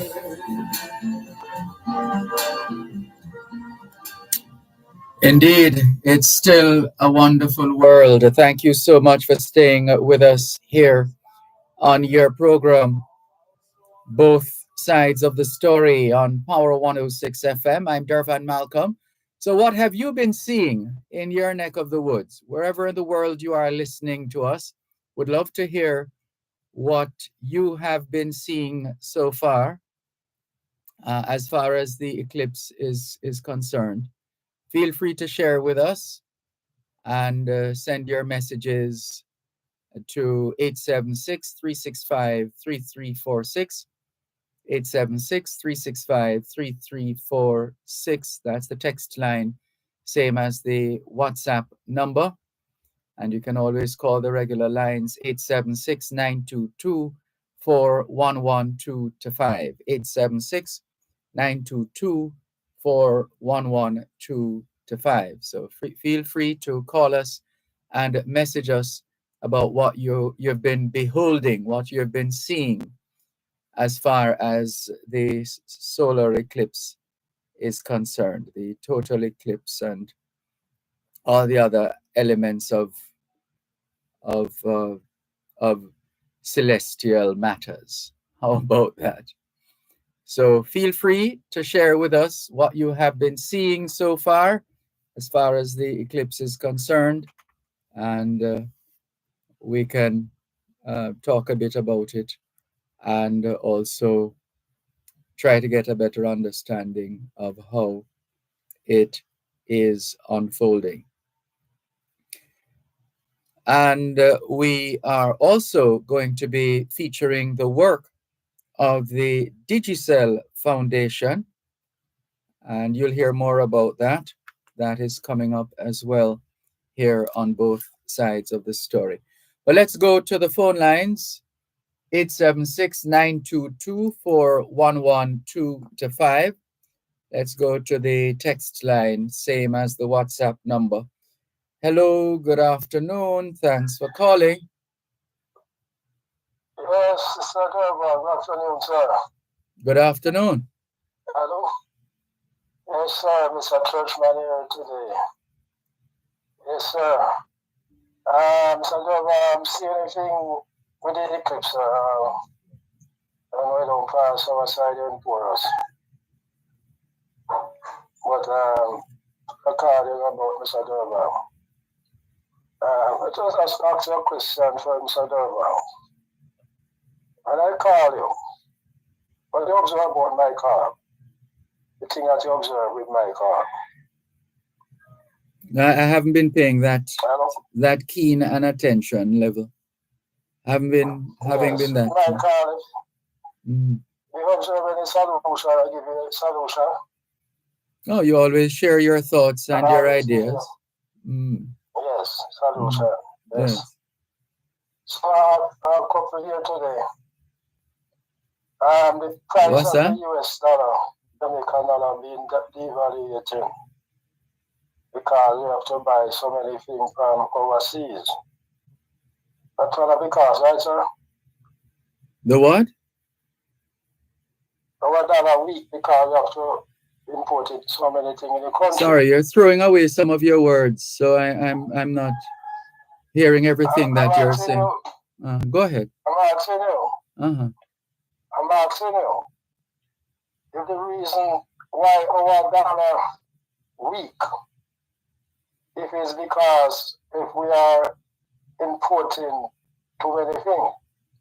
Oh, that has implications. That has implications, yes. That has implications, yes. Which is why one of the targets is... Sorry, go ahead. Yes. So I'm going to give you 2 points there. The first one is the US dollar we are importing oil to generate electricity. But the other day I buy a solar bulb, solar light they have there. So there are. Yes, man, we're listening to you now. We're not.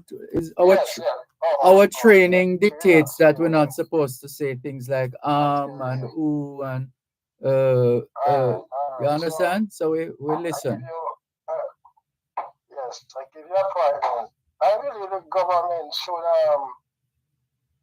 give some students, like the poor student, scholarship to go to China and other places to learn how to develop. That is happening. That is happening. System.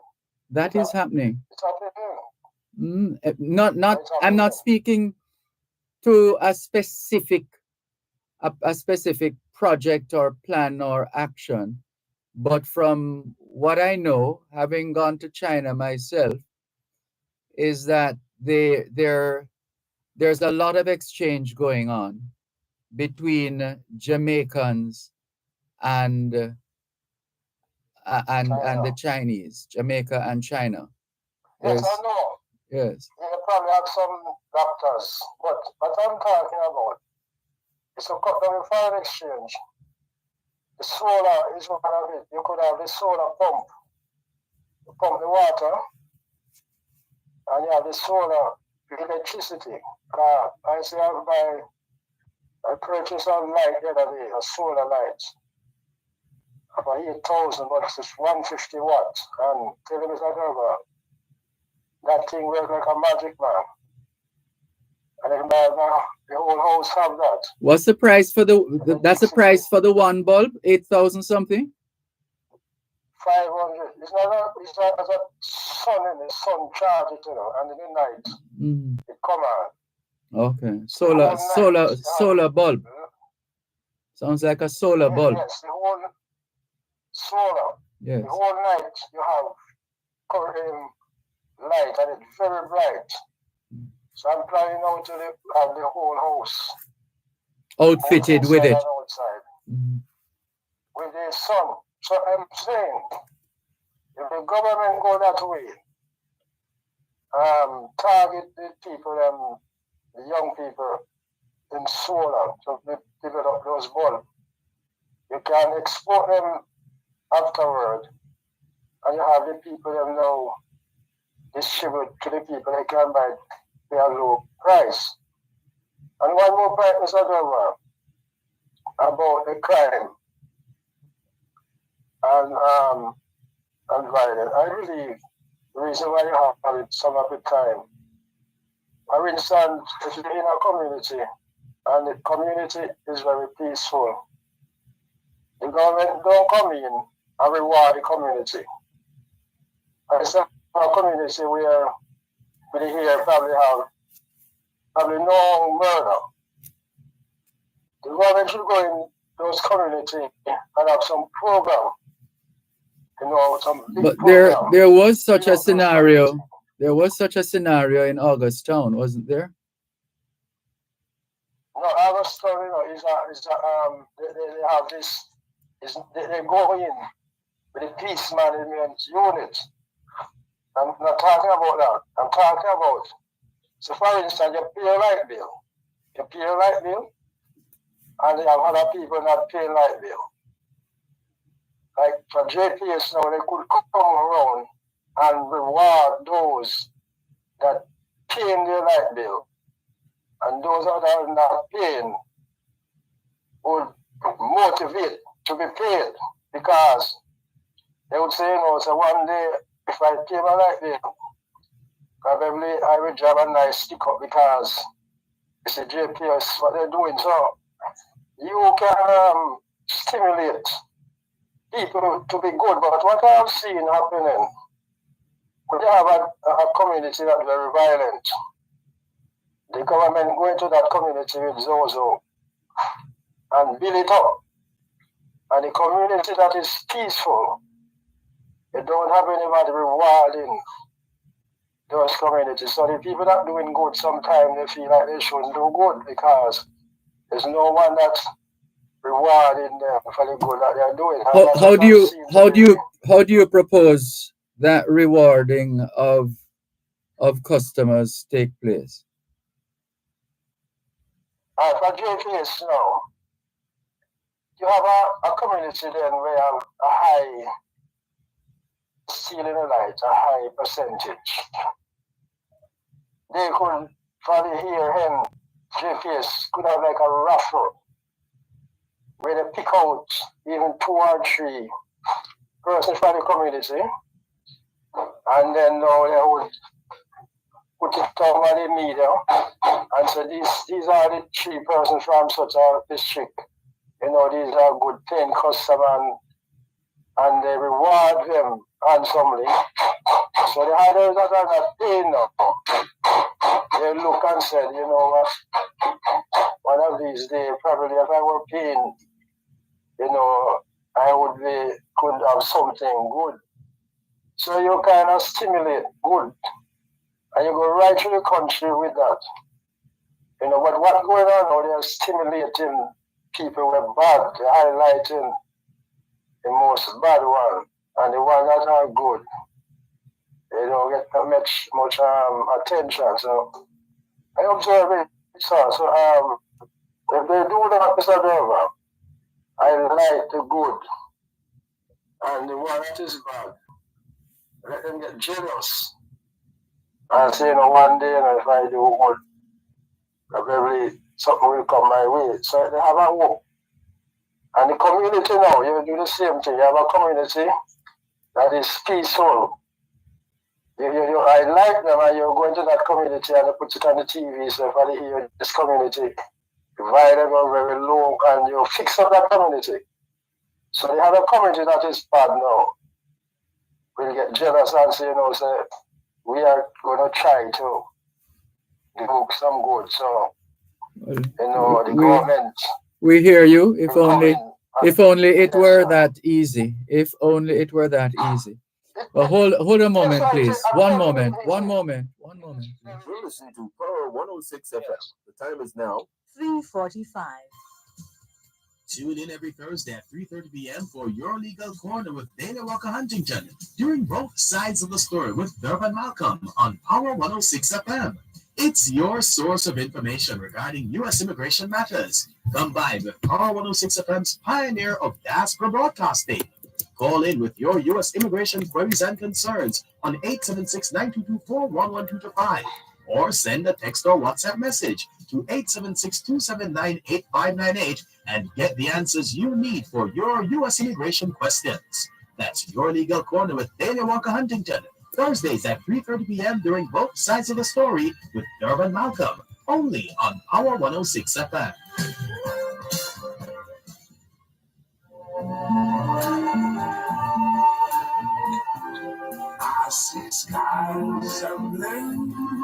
Yes, sir. Thanks for holding the line. Go ahead and let's see if we can come to a conclusion now, please. Yes, I'm going to wrap up now. But so for instance, I live in Porus here.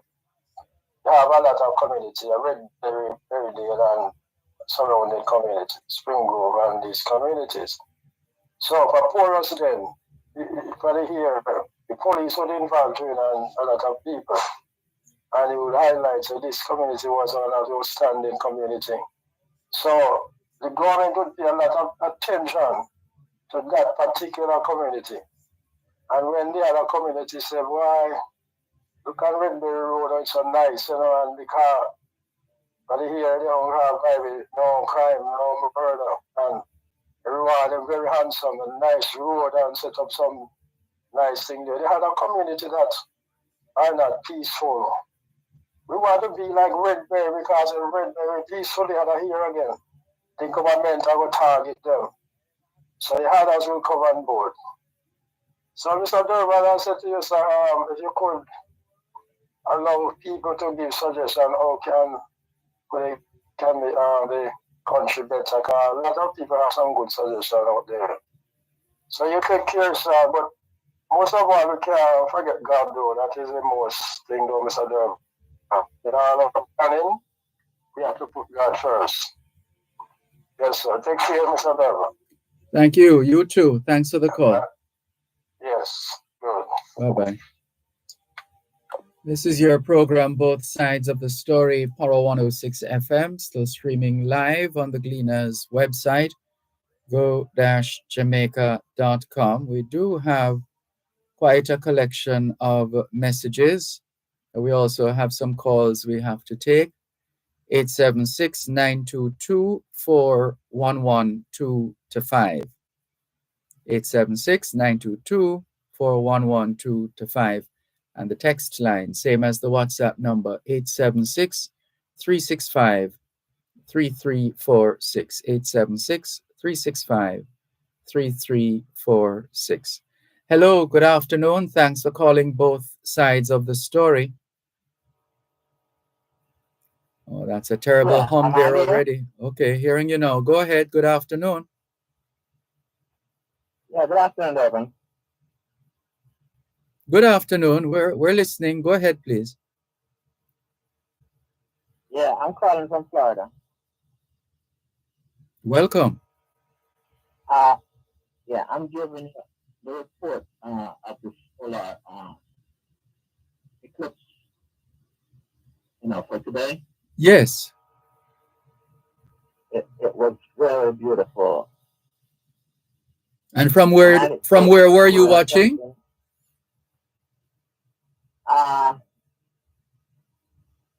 From Texas. We got the first,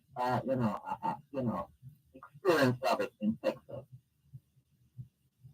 And it was very beautiful. Now, it moved to another state after Texas, and they were concerned about, what would happen because the cloud in the sky was giving them problems. So this was an educational, thing. They actually turned out to have the best solar view because of the cloud. The cloud, the sun, and the moon actually made a remarkable, fire show. You know what I'm saying? Yes. Because they had to wait for the sun and the cloud. They had to wait for the cloud to pass over the area, the moon and the sun, in order for them to see it. And then when it finally came out, it was like the sky was giving birth to the sun and the moon. Quite remarkable. It was, oh my God, that experience, they didn't even know that it was going to happen, because they didn't know what was going to happen. They thought they were going to miss out on the whole entire show, and it just turned out so perfect. I mean, when I say perfect, they had the best solar eclipse. Because it went through all the states from Texas, actually from Mexico, Texas, all the way to New York to Canada. And let me tell you something, Dervan. They had the best show after Texas. The state after Texas, they had the best show. Oh, wow. It was extremely beautiful. And one would say to themselves, how come the sun travel, from Texas to New York in 3 hours or 3.5 hours? Because the show was just for 3.5 hours. You know what I'm saying? Yes. I'm with you. Yeah, that's all. That's all the time was. Because it's getting dark and light constantly for 3 hours. 4 minutes. Going through the states, all the states. And one would say, how come it travels so fast? From one point to another, right? It can't be real. You know what I'm saying? Yes. Now, I have a question for you, Dervan. What's the name of the people who studied the Earth and the Moon and the stars? I need to refresh my memory. Is it geologists or geography? Geologists usually I can't get involved in rocks and astrology. Could it be astrology? yes. Yeah. But anyhow, I learned something, right? Because after it passed away, I learned something by watching it, and I said to myself, people must be saying to themselves, how can the sun travel so fast, right? But in reality, the sun was going backwards. United States actually experienced 2 sunsets and 2 sunrises for the day today. What happened here in the United States today, it is amazing. People sit down and talk about this for, God knows how long. Because there's so many different experiences that everyone had. So many different experiences. The birds was on the beach and they start flying away. They start making noise and just fly away. The place got dark, no one couldn't see anything. Car lights, people start turning on their lights when they're driving. The street lights come on. This is just something that, United States is going to have a long time to talk about. And they said that, we won't experience something like this, for another probably 100 years. Yes. Florida did have one, in 2017 or 18 or something. 2017, yes. But Florida is but see, Florida now, right? Florida is a very small area of the United States, right? It's like you are, holding your thumb, right? And you're holding to the palm of your hand. United States is the palm of your hand. Florida is just your thumb sticking off. You understand what I'm saying? Yes. So Florida got that little eclipse, back then. You understand what I'm saying? Mm-hmm. That was enough to educate the United States. You understand what I'm saying? This time it passed through maybe about 30 states. You understand what I'm saying? And everyone gets to experience it. They said that it generates over $65 million. In terms of those who had to make purchases and position themselves to watch the eclipse unfolding. Yeah, and also tourists. It brought in a lot of tourists. Yes. Yeah, it brought in a whole lot of tourists. People come from all over the world. Everyone was wearing, their T-shirt from whatever country they and the news reporter they were interviewing them. I mean, this is something that is going to be talked about for a long time because it's the first time in history it has ever traveled through the whole entire United States. Mm-hmm. It has never traveled through the whole entire United States. So almost everyone in the United States gets to experience, that darkness that some people talk about, and they never experience it. Everyone got to. As a matter of fact, they even closed the school boards down. I was wondering about that. Mm-hmm. Yes, all the states that it was going to pass through, right? That got the total eclipse, which means that the day is going to turn into night. All the states that it was going to pass through, that was going to experience that, they shut the whole school system down. Yes, and what else happened? It's so much happened. they asked some states to declare state of emergency. Yes, so I read. Because yes, some states declare state of emergency. I don't know why too much traffic. I tell you, this solar eclipse is going to be talked about for a long time because this time a lot of people experience it. That's the good part about it. Yes. A whole lot, almost the whole entire United States had the opportunity of experiencing it. Mm-hmm. When it passed over Florida the last time, not very much Americans, could experience it because, everyone can't come down to Florida or Florida is going to go underwater. You know what I'm saying? Mm-hmm. But it passed inland, in the United States. So all those states, at least 30 states, it traveled through. All of those people in all of those states get an opportunity of experiencing it. So it was very good, Dervan. Yes. I just, thought I would call in and let you guys know, what we've experienced. We appreciate the call. When I tell you, Dervan. Yes, we appreciate the call. This is history. Yes. This is history. Thank you. You take care, Dervan. You too. Bye-bye. This is your program, Both Sides of the Story, Power 106 FM. I see a couple of listeners are trying to get on board. We do have a scheduled interview coming up at 4 o'clock this afternoon. But David Crossburn and at least one other caller are trying to get on. So they'll realize and recognize eventually that the lines are occupied if they're not able to get on. And in particular, this one line, the 876-365-3346 number. In the meantime, though, we are getting closer to the scheduled featuring of the Digicel Foundation and its work. The Digicel Foundation is celebrating 20 years of service.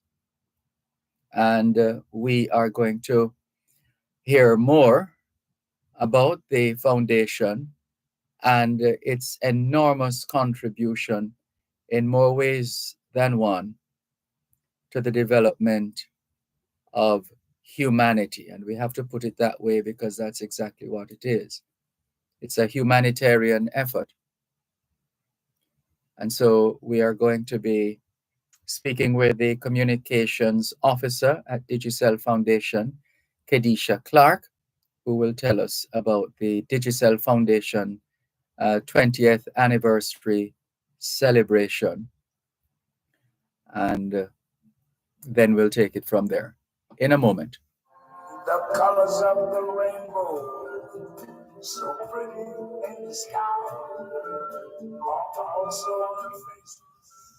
At Wellington Dental, they offer cleaning, filling, whitening, and other services for the entire family. The time by Wellington Dental is Farmers, April is your month, and H&L Agro is giving back to you. Join H&L Agro as we celebrate Farmers Month. From April 1 to 30th, get up to 50% off selected items when you shop at our stores in Brownstown, Kingston, Mandeville, Montego Bay, Ocho Rios, and Southfield. Plus, indulge in farmers training and activities, find unbeatable prices at farmers market at selected stores, and so much more. From now until April 30th, celebrate Farmers Month with H&L Agro. Conditions apply. Importers. Shipments requiring you to pay customs duties and taxes are cleared on a customs goods declaration known as an IM4 or IMS4. Ask your clearing agent to provide your customs declaration, customs assessment notice, and customs receipt once duties and taxes are paid. Where your clearing agent may not be able to provide the IM4 or IMS4, request your customs goods declaration registration number or C number, which can be used to verify your payments. Importers, request your IM4, IMS4, or C number. It is your right. For details, email the Jamaica Customs Agency at public.relations@jca.gov.jm. Jamaica Customs, keeping our customers in focus. What a wonderful world. Yes, indeed. Still a wonderful world. As we continue with today's edition of your program, Both Sides of the Story, on Power 106 FM. Waiting in the wings is Communications Officer with the Digicel Foundation, Kedisha Clark. Good afternoon to you, Kedisha Clark. How are you? Hi, Dervan. Good afternoon. Not doing bad at all. How are you? I am fine, thanks. So, how much of the eclipse have you been able to observe, if at all? Not much enough, but I have been reading stories. I've watched some television, so I've been seeing what's happening around the globe, actually. Yes. And the foundation, the Digicel Foundation, is marking 20 years of service. That's right. That's quite something. Can you help us to retrace our steps and find out how the foundation has evolved from then until now? Sure. So you're so right. 20 years. So really, over the past 2 decades, the Digicel Foundation, we've remained steadfast in our commitment to just building communities across Jamaica. Here at the foundation, our mission is creating a world where no one gets left behind, and we do this through community development, through education, through special needs. Dervan, do you remember that great phenomenon in September 2004? That was an earthquake? Not earthquake, a hurricane? Yes. So it all started after Hurricane Ivan. Mm-hmm. So following the devastating effects of that hurricane, we contributed over $5 million to rehabilitation efforts. We did help to rebuild some schools. I remember the Met service. And so it was from that hurricane that began the Jamaica Foundation. And in 20 years later, we've evolved. We've remained true to our vision of positively impacting development across Jamaica. We're talking about 1,600 projects island-wide. To date, we're talking about $46.4 million invested in Jamaica. And this has really impacted so many persons. I can tell you, we've really, it's just a lot. I mean, I'm talking about over 806 persons being impacted directly from the Digital Foundation. Don't want to put you on the spot too much, but off the top of your head, are there particular initiatives, projects, and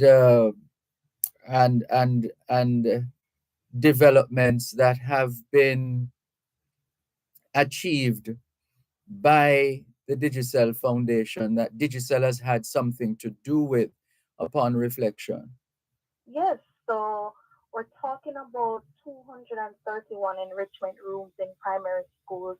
That's a project we did some time ago, about in 2014, with the USAID. Recently, we've been um, championing STEAM education. So we're talking about renovating science labs. Um, we've also built 10 smart rooms to bridge the digital divide, which was caused by or widened by COVID-19. We've done literacy labs, and special needs is very important to us here at Digital Foundation. So we're talking about renovating special needs schools, and to date we would have done about 21. And then ramps in schools, ramps are very important, especially in schools, and we would have done about 48 of those. And then community development, we offer two grant programs: Mecca Mocha grants, Build a Maker grants, which the applications are opening very soon for Build a Maker, where we'll be offering $20,000, 20,000 US dollars in total towards 20 projects in Jamaica. And how have you been observing your 20th anniversary so far? And are there any surprises? For 20th, we will be continuing STEM theme agenda, all about technological advancement for us. So we will be building 10 additional smart rooms in primary schools across Jamaica. So by the end of our 20th anniversary, we'll have 20 smart rooms built in Jamaica. These rooms we're talking about state-of-the-art technology, computers, the laptop, the tablets, interactive whiteboards, lots of educational software, just to immerse those students into that advanced learning environment. And again, bring it back to bridging the digital divide and just exposing them to skills that they'll need for 21st century jobs. It sounds like you are vested, you are deeply committed as an organization, as a foundation and a corporate entity, deeply committed to the cause. Yeah. Is this how sustainable are you looking to have this engagement between Digicel Foundation and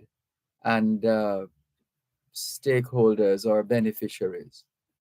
How sustainable? So these smart rooms are in partnership with the Ministry of Education and Youth.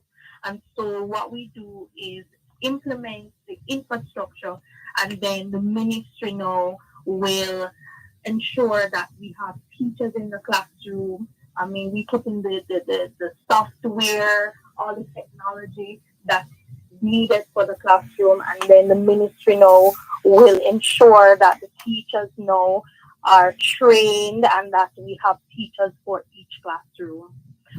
All 10 smart rooms that would have been built last year are still functional.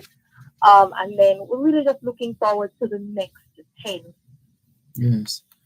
And we know that Digicel Foundation, as a foundation, you don't, to borrow a phrase from my late mother, when it comes on to the Digicel Foundation, Digicel don't walk around with them two long hand. Them always coming with a little something, which is a Jamaican thing as well. You have a little something. Curtis go give me so and so and Mr. So and so, and you're broadening the contribution and to the community. Yes. So having said that, uh, how can our listeners, because our listeners might have been excited by what they have heard and suspect that because they know Digicel as a corporate entity is usually looking to give back. And so how can our listeners here on both sides of the story, Power 106 FM, stay up to date on all Digicel Foundation 20th anniversary activities? All right, so they can definitely visit our website at digitalfoundation.org. And also, we have lots of giveaways, lots of prizes, lots of information on our Instagram and Facebook pages, Digital FBNJA. I want to say that in July, we'll call for applications for our grant. So that's something that they can look forward to as well. As per usual, the website and the social media platforms will have information on how you go about applying.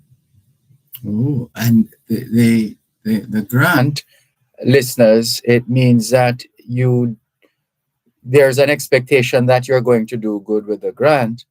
Yes, these But are for community-based projects. mhm. And so how can these be accessed by those who are keen on putting themselves and their organizations in positions to capitalize on the kindness of the foundation? So applications are online. So you have to visit the foundation's website to apply. However, we'll have information sessions throughout July and August. Applications open July, they close in August. We'll have information sessions. You can visit digital retail stores. There'll be somebody there to assist you to answer questions. You can email the foundation, call us, even message us, send us a DM on Instagram or on Facebook. For the uninitiated, the DM is direct message, right? Yes. Yes. Mhm. Yes, direct message. Right. It sounds like you've got it covered.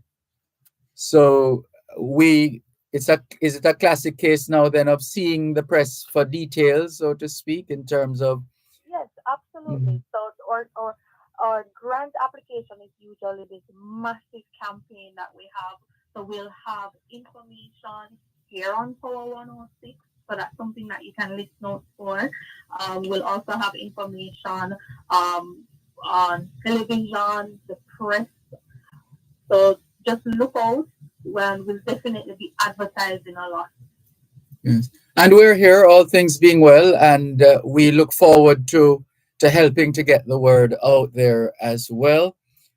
After all, this is everybody benefits. Yes, I agree. Yeah. So it is.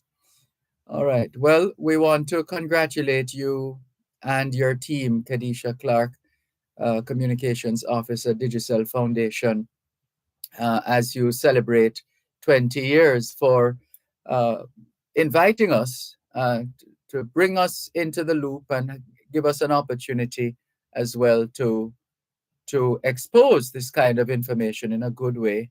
Yes, And thank you very much to the Power 106 team. I just want to end by saying thank you to Jamaica. Thank you to especially digital customers. Thank you to our supporters, our partners, the different stakeholders that we work with, our volunteers, for just 20 years of helping us to build Jamaica. and the work continues. And the work continues. Absolutely.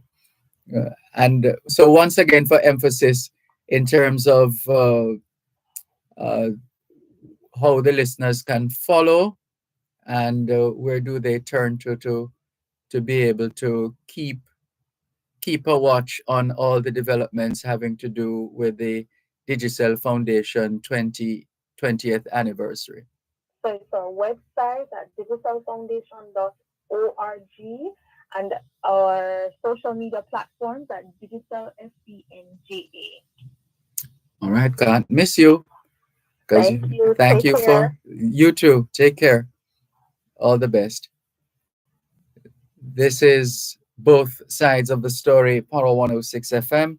And we just concluded our conversation with the communications officer for the Digicel Foundation, Kedisha Clark. And as you have heard, since 2004, the Digicel Foundation has completed 1,611 projects and directly impacted 806,931 lives in Jamaica. To date, the Digicel Foundation has invested 46.4 million US dollars across Jamaica. Remarkable.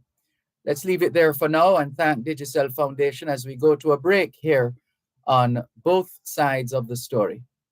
You're listening to Power 106 FM. The time is now 4:15. Tune in every Thursday at 3:30 p.m. for Your Legal Corner with Dana Walker Huntington, doing both sides of the story with Dervan Malcolm on Power 106 FM.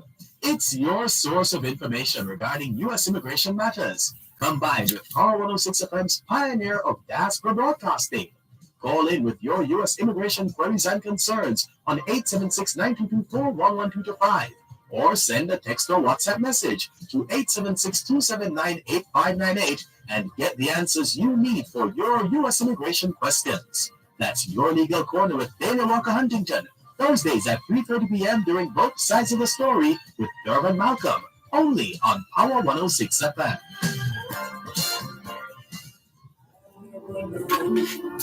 And I think to myself, what a wonderful world.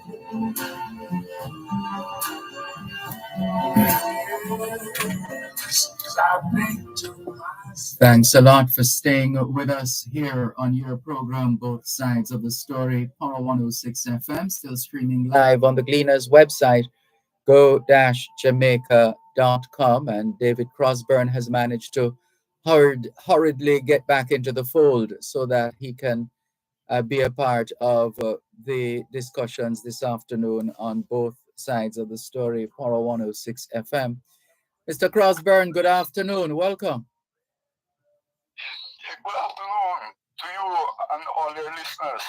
Thanks for the opportunity. I heard a gentleman speaking about the eclipse form in Florida. I too got an update from up in Kentucky, Frankfort, Kentucky. And it was, well,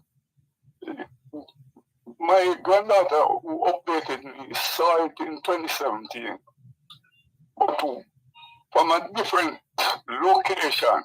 She was 2 hours away from the 2017 location, 2 hours northwest from Bowling Green. She is in Frankfort, Kentucky, at the University of Frankfurt.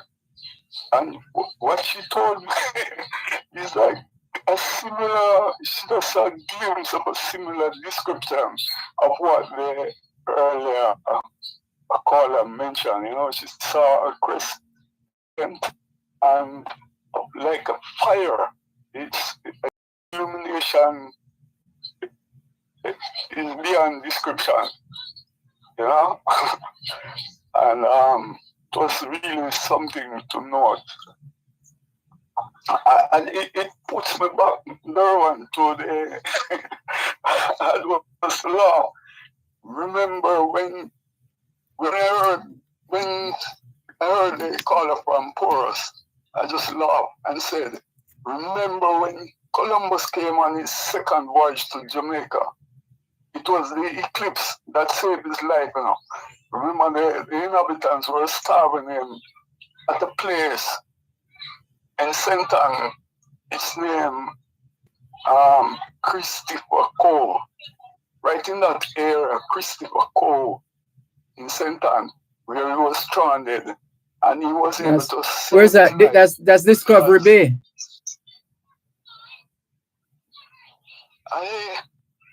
Could be. I'm not absolutely sure. But somewhere on that shoreline, where there's an area on the map of Jamaica.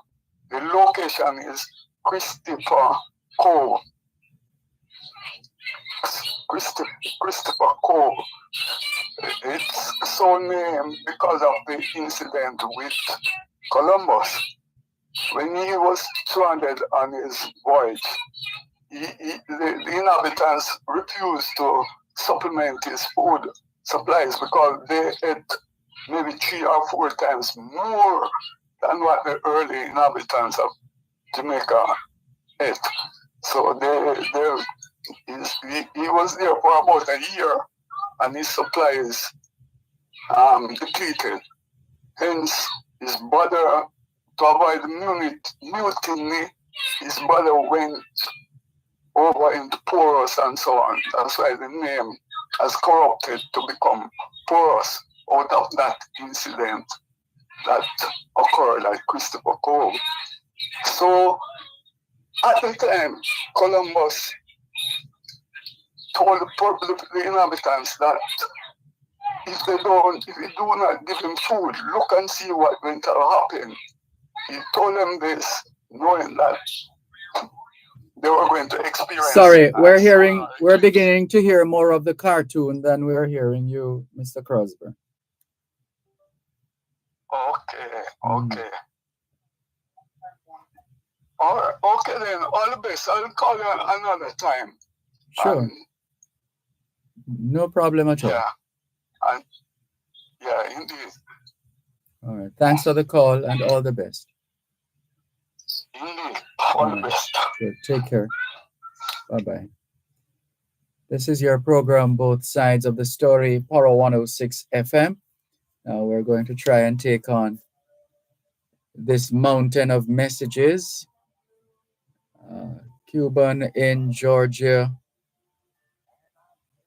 says we haven't heard anything about the proposal of the diaspora. In one of their proposals is to have a member of the diaspora as a senator. And the other one is for Jamaicans in the diaspora can participate in every election in Jamaica and have a voice in the running of the affairs of the country. That's not a big ask of the diaspora to be more involved in the decision-making policies. That's from Cuban in Georgia. Lee Robinson in London says, good morning. Oh, this was on Saturday morning. Mr. Malcolm, the time difference in the UK has still not sunk in yet. Wishing you and your listening audience from a cloudy London, Mr. Page. Sentiments. Jamaicans will seek refuge one day back home. You will be removed from forging that link. And this is Lee from London. Thank you very much, Lee. Another one that came in on Saturday. Greetings to you, sir. Did the opposition invite and represent? I didn't hear Ms. Jampro mention them in her acknowledgements. Now, quite a number of acknowledgements were made. There's no question about that. And in their own way, each speaker managed to work in the acknowledgements. So I don't know of anyone who was left out in any significant way, if at all.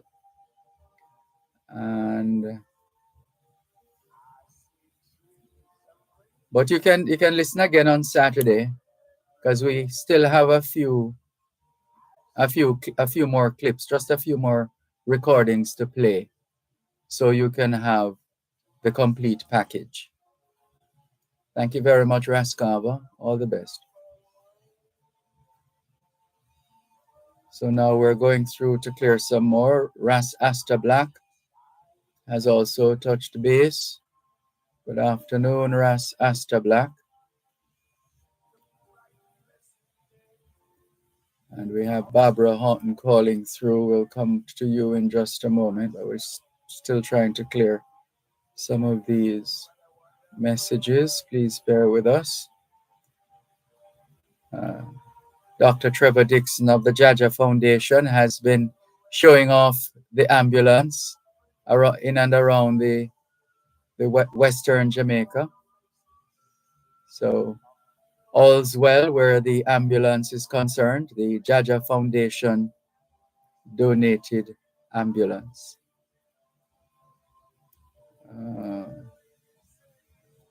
Let's go up the line. Franklin McDonald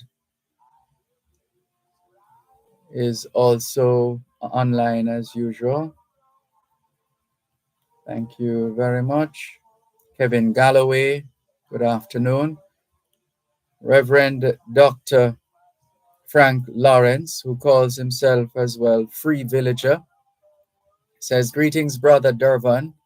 You continue to do a great job of teaching history to follow David Crossburn's story about Spanish coin money. There is a strong legend that Spanish jars filled with these coins were hidden in the ground all over Jamaica after 1655 AD when the Spaniards left. There are also requirements of the do's and don'ts when one is found. From Reverend Dr. Frank Lawrence, Free Villager. Thank you for your message, Free Villager. As we go down the line and see some of the other messages that have come in.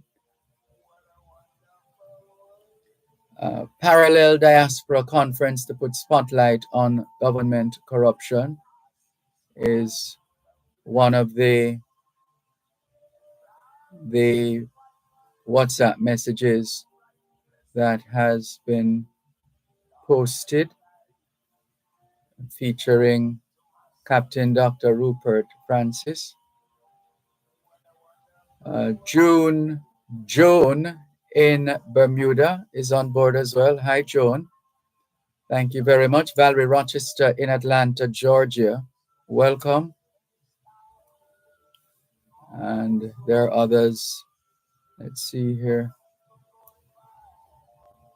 This one says, good afternoon, Sir D. It has just passed through Whitby, Ontario, about 5 minutes ago. And this is from Ren. Thank you for that update. You see what happens when you have Jamaicans all over the world? They can track anything, anywhere, anytime. So Ren just told us that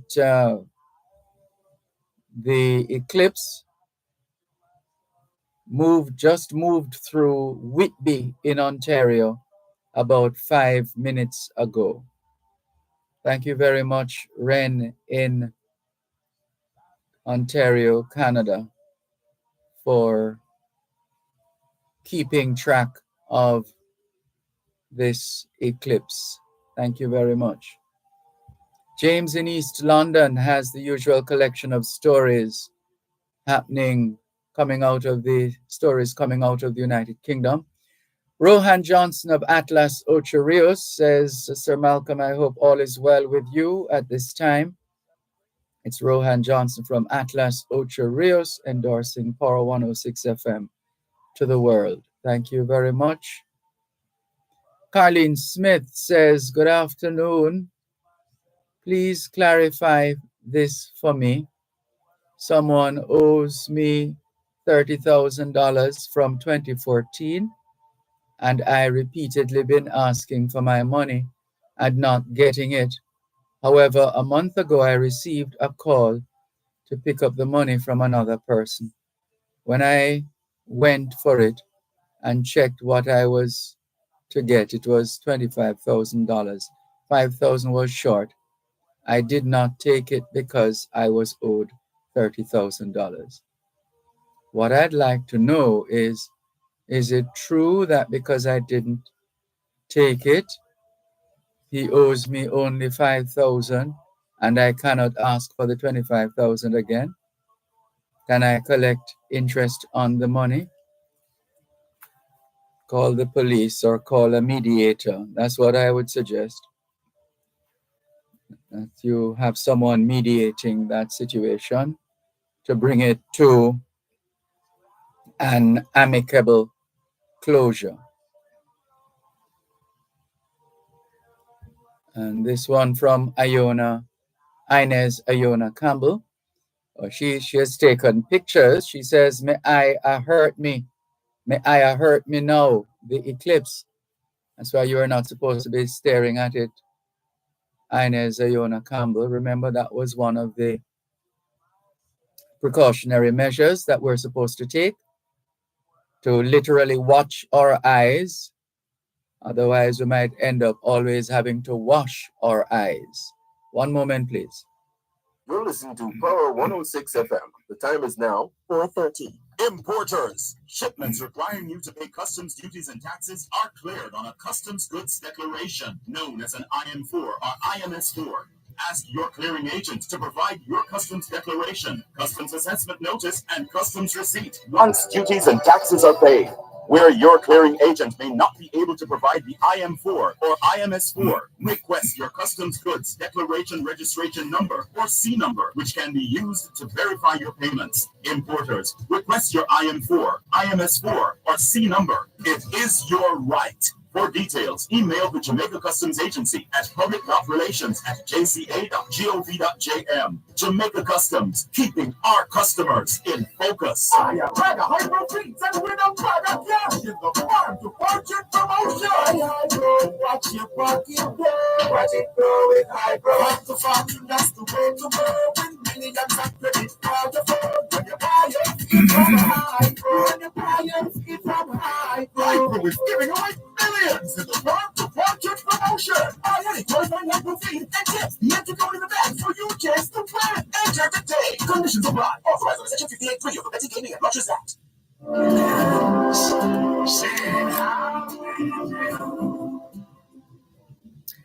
29 minutes to 5 o'clock in the afternoon here at Broadcast House 32, Lyndhurst Road, Kingston 5, St. Andrew, Jamaica. Have you done your homework yet? Well, apparently, most of you are still at home on holiday, Easter holiday. I wonder why. Anyway, we're not going to take away a day from you. But we trust you've had a productive day of learning. Hope you also managed to get in some physical activity, just as important as mental activity. As we always say, young people, socialization makes you educable. Education makes you trainable. Training makes you employable. And the right attitude makes you successful. Homework time, young people. And parents and guardians, do you know where your children are? Are they where they're supposed to be? Doing what they're supposed to be doing? It's a good time to check up on the children. Well, it looks like Inez Iona Campbell has been checking in with the solar eclipse because she has taken some fantastic pictures and a full one of the crescent moon. Or, well, maybe I'm getting that wrong. Hold on, back up there. What are you talking about, crescent moon? Hold on, let's see. Yes, there is such a thing, but this one is basking in the sunlight, in a sense. And, right, so poor Inez Iona Campbell, she must have forgotten the instructions with respect to the eyes. So she says, no, may I hurt me no, the eclipse. But make sure you have them checked. Inez Iona Campbell, get those eyes checked, and whatever needs to be done, let it be done. But I'm wishing you all the best as you quickly get out of that mold and into the other. Calvin in North York, Ontario, Canada. I haven't seen any pictures taken by Mas Calvin. Maybe he didn't remember. This one says, Mr. Malcolm, what do you think? If the solar eclipse is the moon blocking the sun, and there is only one sun, how can there be an eclipse in one place and bright sunshine in another, like here in Jamaica? Yeah, those are pertinent questions, and we should use the opportunity to ask those questions both on air and off air, and otherwise, so that we can all get a better understanding of these matters. But that's not far-fetched in this day and age. Data are available, information is available, and it's just for us to seek it, find it, and share it, and get on with it. And oh, where did Miss Horton's call go? I'm not seeing her. Not seeing her on the WhatsApp. But if you're still listening, please, Barbara Horton, if you're still listening, good afternoon to you, and feel free to call us back. All right, and she's responding in kind. Hello, Barbara Horton. How are you? Hello, good afternoon. Good afternoon. Mr. Malcolm, how are you? I'm giving thanks for life, and you? I'm doing the same. And good afternoon to your listeners all over the world. I always love to say that. I know they are everywhere. Yes, indeed. Thank you very much on their behalf. Mr. Malcolm, I want to ask you a question. Yes. I'm going to say something to you, but I'm asking you a question first. Mm-hmm. Have you ever wondered why people drive so bad on the road? Yes, I've wondered about it, and I've come up with all kinds of possibilities, which still... Them, please? No, all kinds of possibilities, like people are under the influence of something, and even someone. There's that. Someone?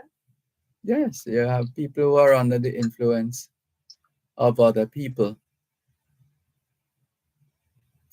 Do you want to explain? Yeah, from the standpoint of it might be those who are sort of tempting or not tempting, sort of, there's a proper term for it, but goading somebody to say, hey, yeah, kind of idiot, you know. Yes, that kind of thing. Yeah, so there is that too. And all of that is one, and all that is the second one. No, I'm just expressing myself as thoughts come to me. You're having raised it. So I have spoken to you. We both have spoken about the bad driving on the road already. Mm-hmm. Mr. Malcolm, on Friday morning I went to a funeral service and I came back and was just getting a little rest.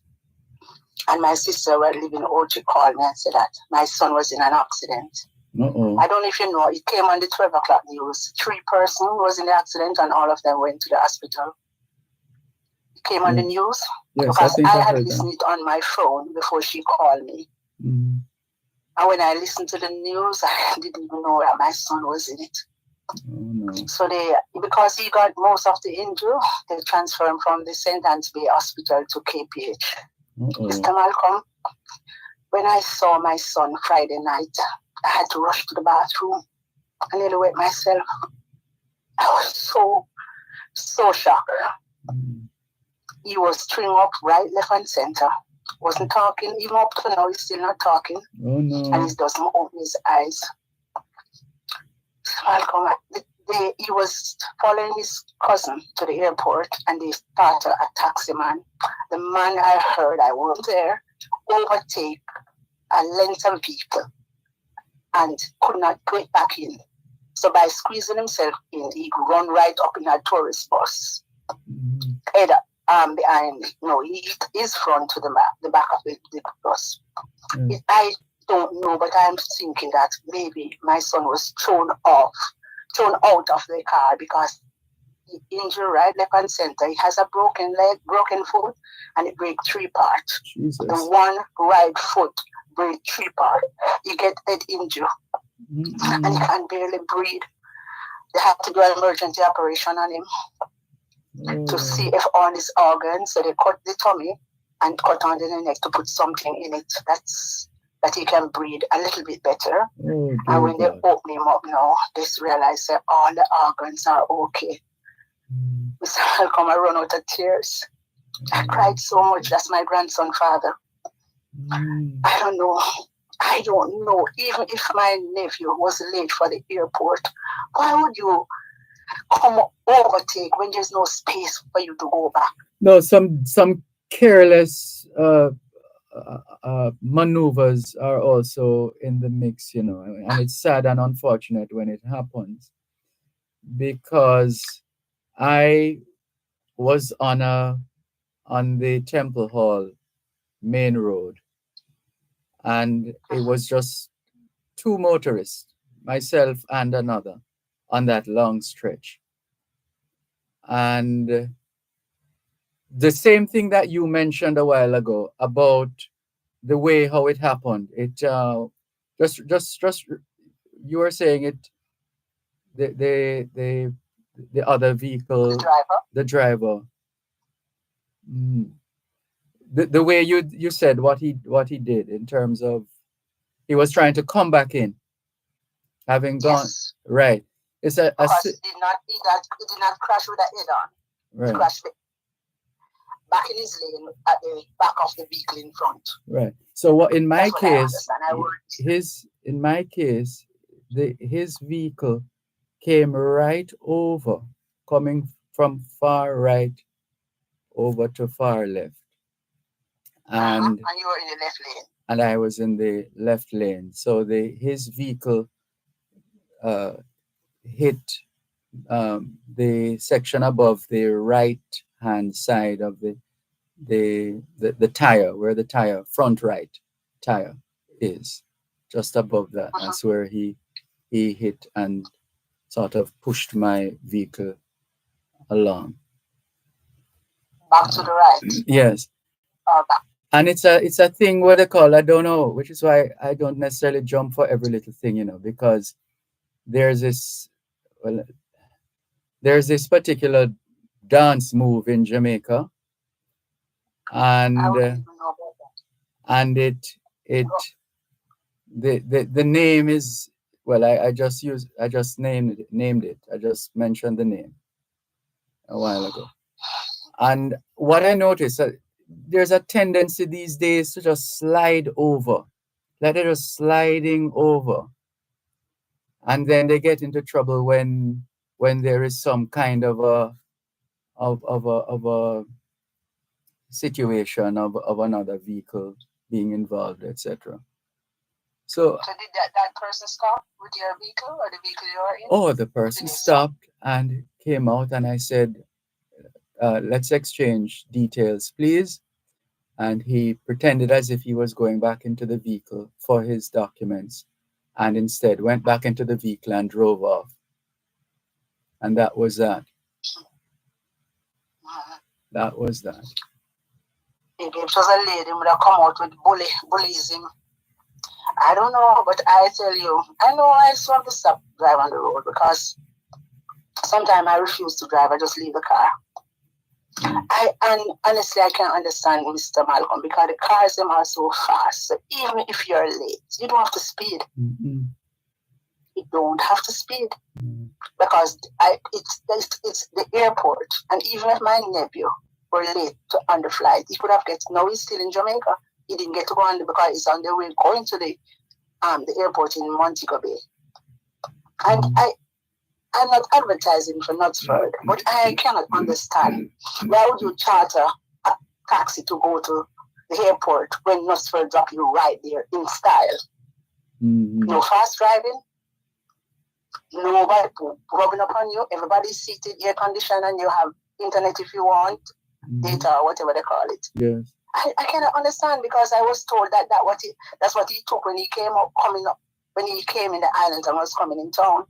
And he's the one that came out without nothing, which I'm grateful still, because I would have 2 of them in the hospital. The driver, I heard, got a broken hand and foot. I don't know. Mr. Malcolm, sometimes it hurts when you don't even know the person. Yes. But now when it is so near to you, it's only a miracle Mr. Malcolm can save my son. Oh, Lord. And prayer is only miracle. He hearing me because I told him today, the doctor said, I said, Doc, I think my son is hearing me, She said, why don't you let him squeeze your finger in his hand and let him ask him to squeeze your hand? And he did that. But he's not talking and his eyes don't open. Oh, dear. So sorry to hear. Hold on a moment, please. One moment. Unnecessary get on the road. You're listening to Power 106 FM. The time is now 4:45. Tune in every Thursday at 3:30 p.m. for your legal corner with Taylor Walker Huntington, hearing both sides of the story with Dervan Malcolm on Power 106 FM. It's your source of information regarding U.S. immigration matters, combined with Power 106 FM's pioneer of diaspora broadcasting. Call in with your U.S. immigration queries and concerns on 876-922-41125 or send a text or WhatsApp message to 876-279-8598 and get the answers you need for your U.S. immigration questions. That's Your Legal Corner with Dana Walker Huntington, Thursdays at 3:30 p.m. during both sides of the story with Dervan Malcolm, only on Power 106 FM. The following is an announcement from the Betting, Gaming and Lotteries Commission. The Commission will be closed to the public on Monday, April 8 and Tuesday, April 9, 2024. The Commission regrets any inconvenience that this may cause. Applicants may pay fees via Bill Express or bank transfer. Applications and proof of payment may be submitted via email to licensing@bglc.gov.jm. For more information, persons may contact the Commission at 876-551-0376 or 876-276-9349.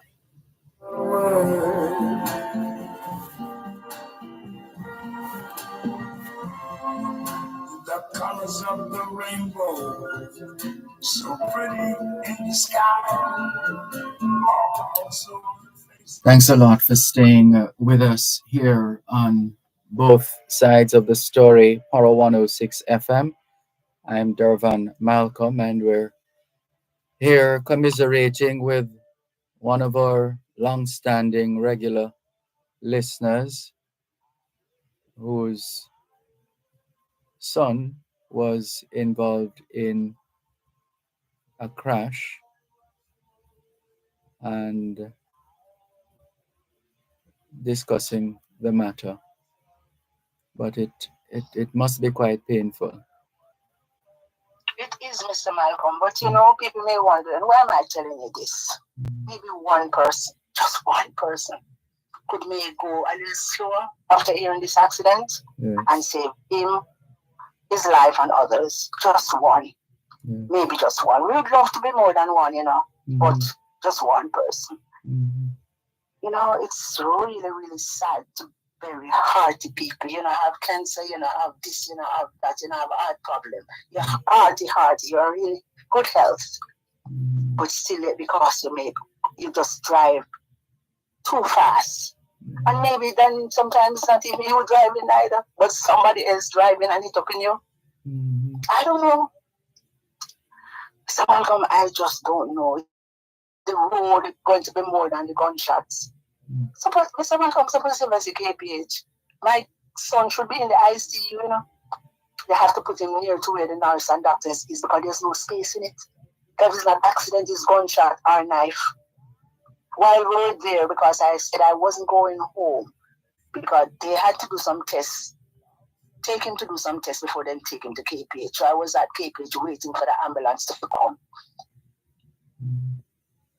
That time you see, people coming in, pleading. No, sir, Mr. Malcolm, no. We have to do better, though. We have to do better. We can't kill our people, no matter how they go. Whether on the road, with gunshot, knife, we have to do better. This is not the majority of Jamaican. We need to be more loving and caring for each other, and that can go on the road also. Because if you're loving and caring for each other, you don't have to drive and kill people. It will be reflected. I mean, it will be reflected in how you go about it. That's right. No, Someone coming and know. So you see all the laws that come in, what we're creating a bad excitement about on the road, traffic law and whatever. Where does it put us? Is there any of them it's stopping from the accident on the road? And maybe people don't remember, but I spoke to you about it already. You Mr. did. Malcolm. I remember.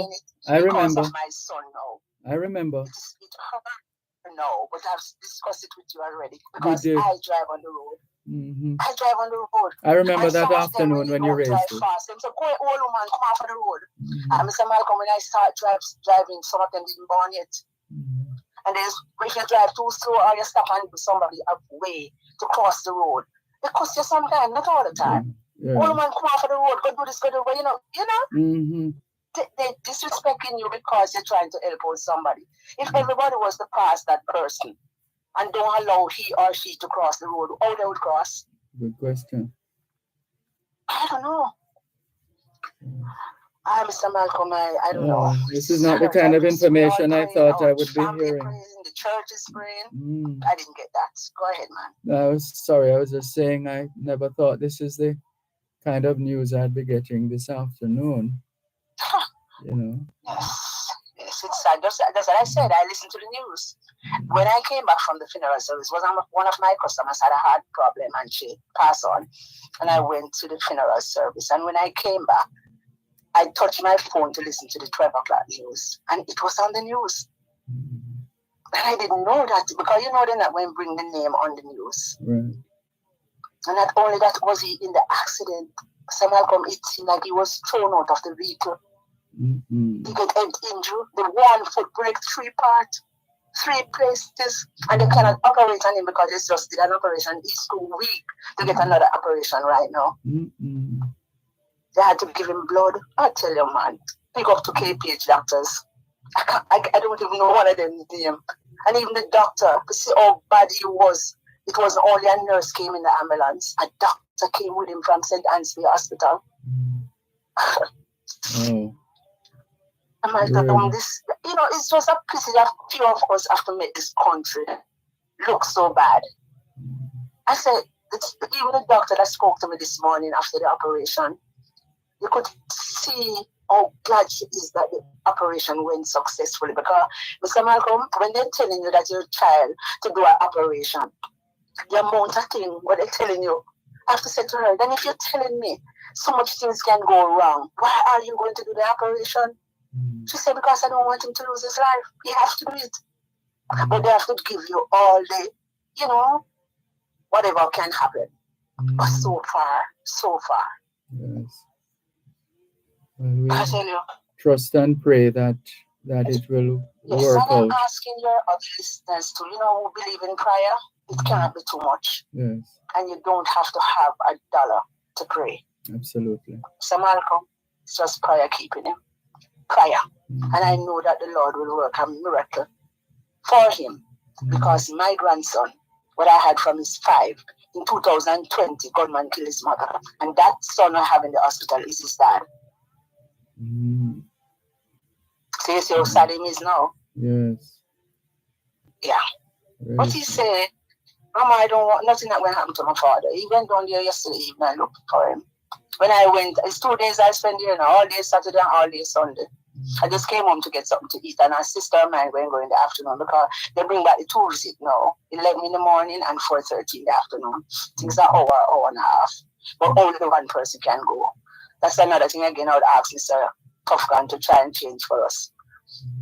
The one person, sometimes they need, you know, more than one can go. Now that COVID, well, there's somebody said to me that it's not gone, but it's not much around now. And you have to wear a mask, so, you know. If only one, if a 2 person, I go back. Because when I go down there, I don't even want to leave. I just want to be there with him.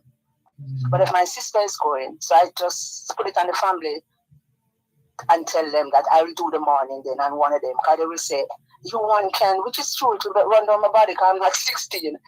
But Mr. Malcolm, as I said, people may wonder why I'm telling you all of this, but I wish to God that we'll just take time on the road and save our life and somebody's life.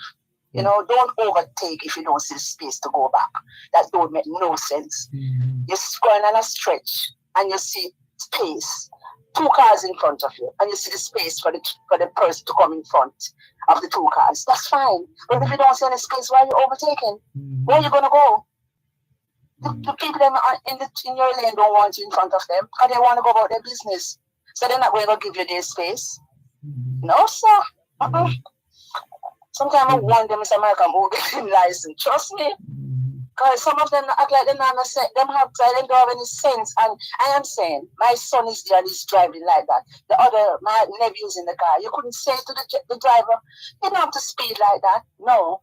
They sit there and make him drive with them like that. Mr. Malcolm, even if you give me a free ride, you can't drive with me like that. I'll come out and walk. I'll take a taxi or something. And then again, most of them not even better neither. Because it's a taxi. Charter a taxi and pay him X amount of money where you can go on the bus. And the bus take it on safely and in style. I love that about Mr. Malcolm, I tell you. Because I don't drive the country road. I always say I'm a Kingston driver. I don't drive to the country anymore. Okay. And when I'm going to the country, once it's somewhere that bus go, that's where I'm going. That's what I'm going to use. Even if it costs more, it's worth it. Anyway, Mr. Malcolm, you and your listeners, just continue praying for my son. His name is Omar. Just continue praying for him. And I know without a doubt that God's going to work a miracle. As I said, only a miracle. Only a miracle. And then the good doctors then. Because I always say it, they're some of the best doctors at KPH. Man, they make sure I put him near to them. And while I'm there every second, because they say he should be in the ICU, so because there's no space, they watch him like an hawk. They come and do this, they come and do that. I tell them, man, I'm so, so grateful to them. And to the doctor that those at St. Anne's Hospital too, especially the one that came with the ambulance. God bless them all. We'll talk again, and I hope and pray that when we do talk, we'll be out of the hospital and everything will be right. Even not when we get everything right away, but eventually it will get back there. God bless you and thanks you for listening. Bless you too. Thanks for the call and just. Amen. God bless. Okay, take care. This is your program, Both Sides of the Story, Power 106 FM. Still streaming live on the Gleaners website, go-jamaica.com. Horace, otherwise known as Spider, says, good afternoon. Did anyone take the time out to find out why the lady resigned her job? The same one lady who the PM's wife was having a problem with, and I can't remember hearing about her resignation on the radio. Well, you missed it, because she left with the words of Omar Khayyam, which I generally recite at the end of the program, Monday to Friday. The moving finger writes, and having writ moves on. Nor all your piety nor wit shall lure it back to cancel half a line, nor all your tears wash out a word of it. So if you missed it, those were words from the letter of resignation. So the message goes on. It was on social media that I heard it. For someone to be in a job for so many years, you have to love that job. So I'm wondering what could have pushed her to do so, asks Horace, otherwise known as Spider. Another message. This one says, good afternoon, Dervan. Believe it or not, smoking or drinking alcohol are not the main causes of crashes in Jamaica. It's careless and reckless driving. Well, I see that all the time on the road, but thank you very much for reinforcing it. This one says, good afternoon. Did anyone take the time out? Oh, we read that already. May Omar have a speedy recovery. God is always in charge. Says, I'm not sure who this is, but someone has left those words on the screen. We hope so too. We wish him well. And Ricardo in Glengoff saying, Catherine, says, have a safe journey back home. Thank you very much. We're out of time. Thank you very much, everybody, for helping us to add value to these 3 hours during both sides of the story here on Power 106 FM. Thanks to Adrian Reed for doing technical and production duties behind the scenes. Thanks to you, our faithful listeners and viewers all over the globe. Take care. You're listening to Power 106 FM. The time is now 5 o'clock. News, comprehensive, powerful, and credible. Power 106 FM now presents a simulcast of Radio Jamaica's News at 5.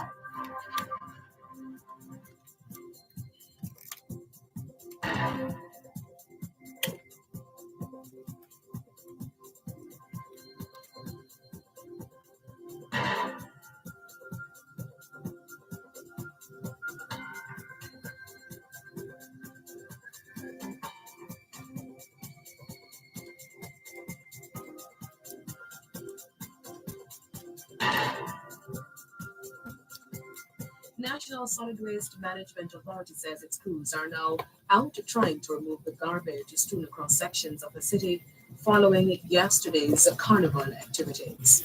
Deputy Clerk and Attorney at Law, Colleen Lowe, has been elevated to the post of Clerk of the Houses of Parliament following the retirement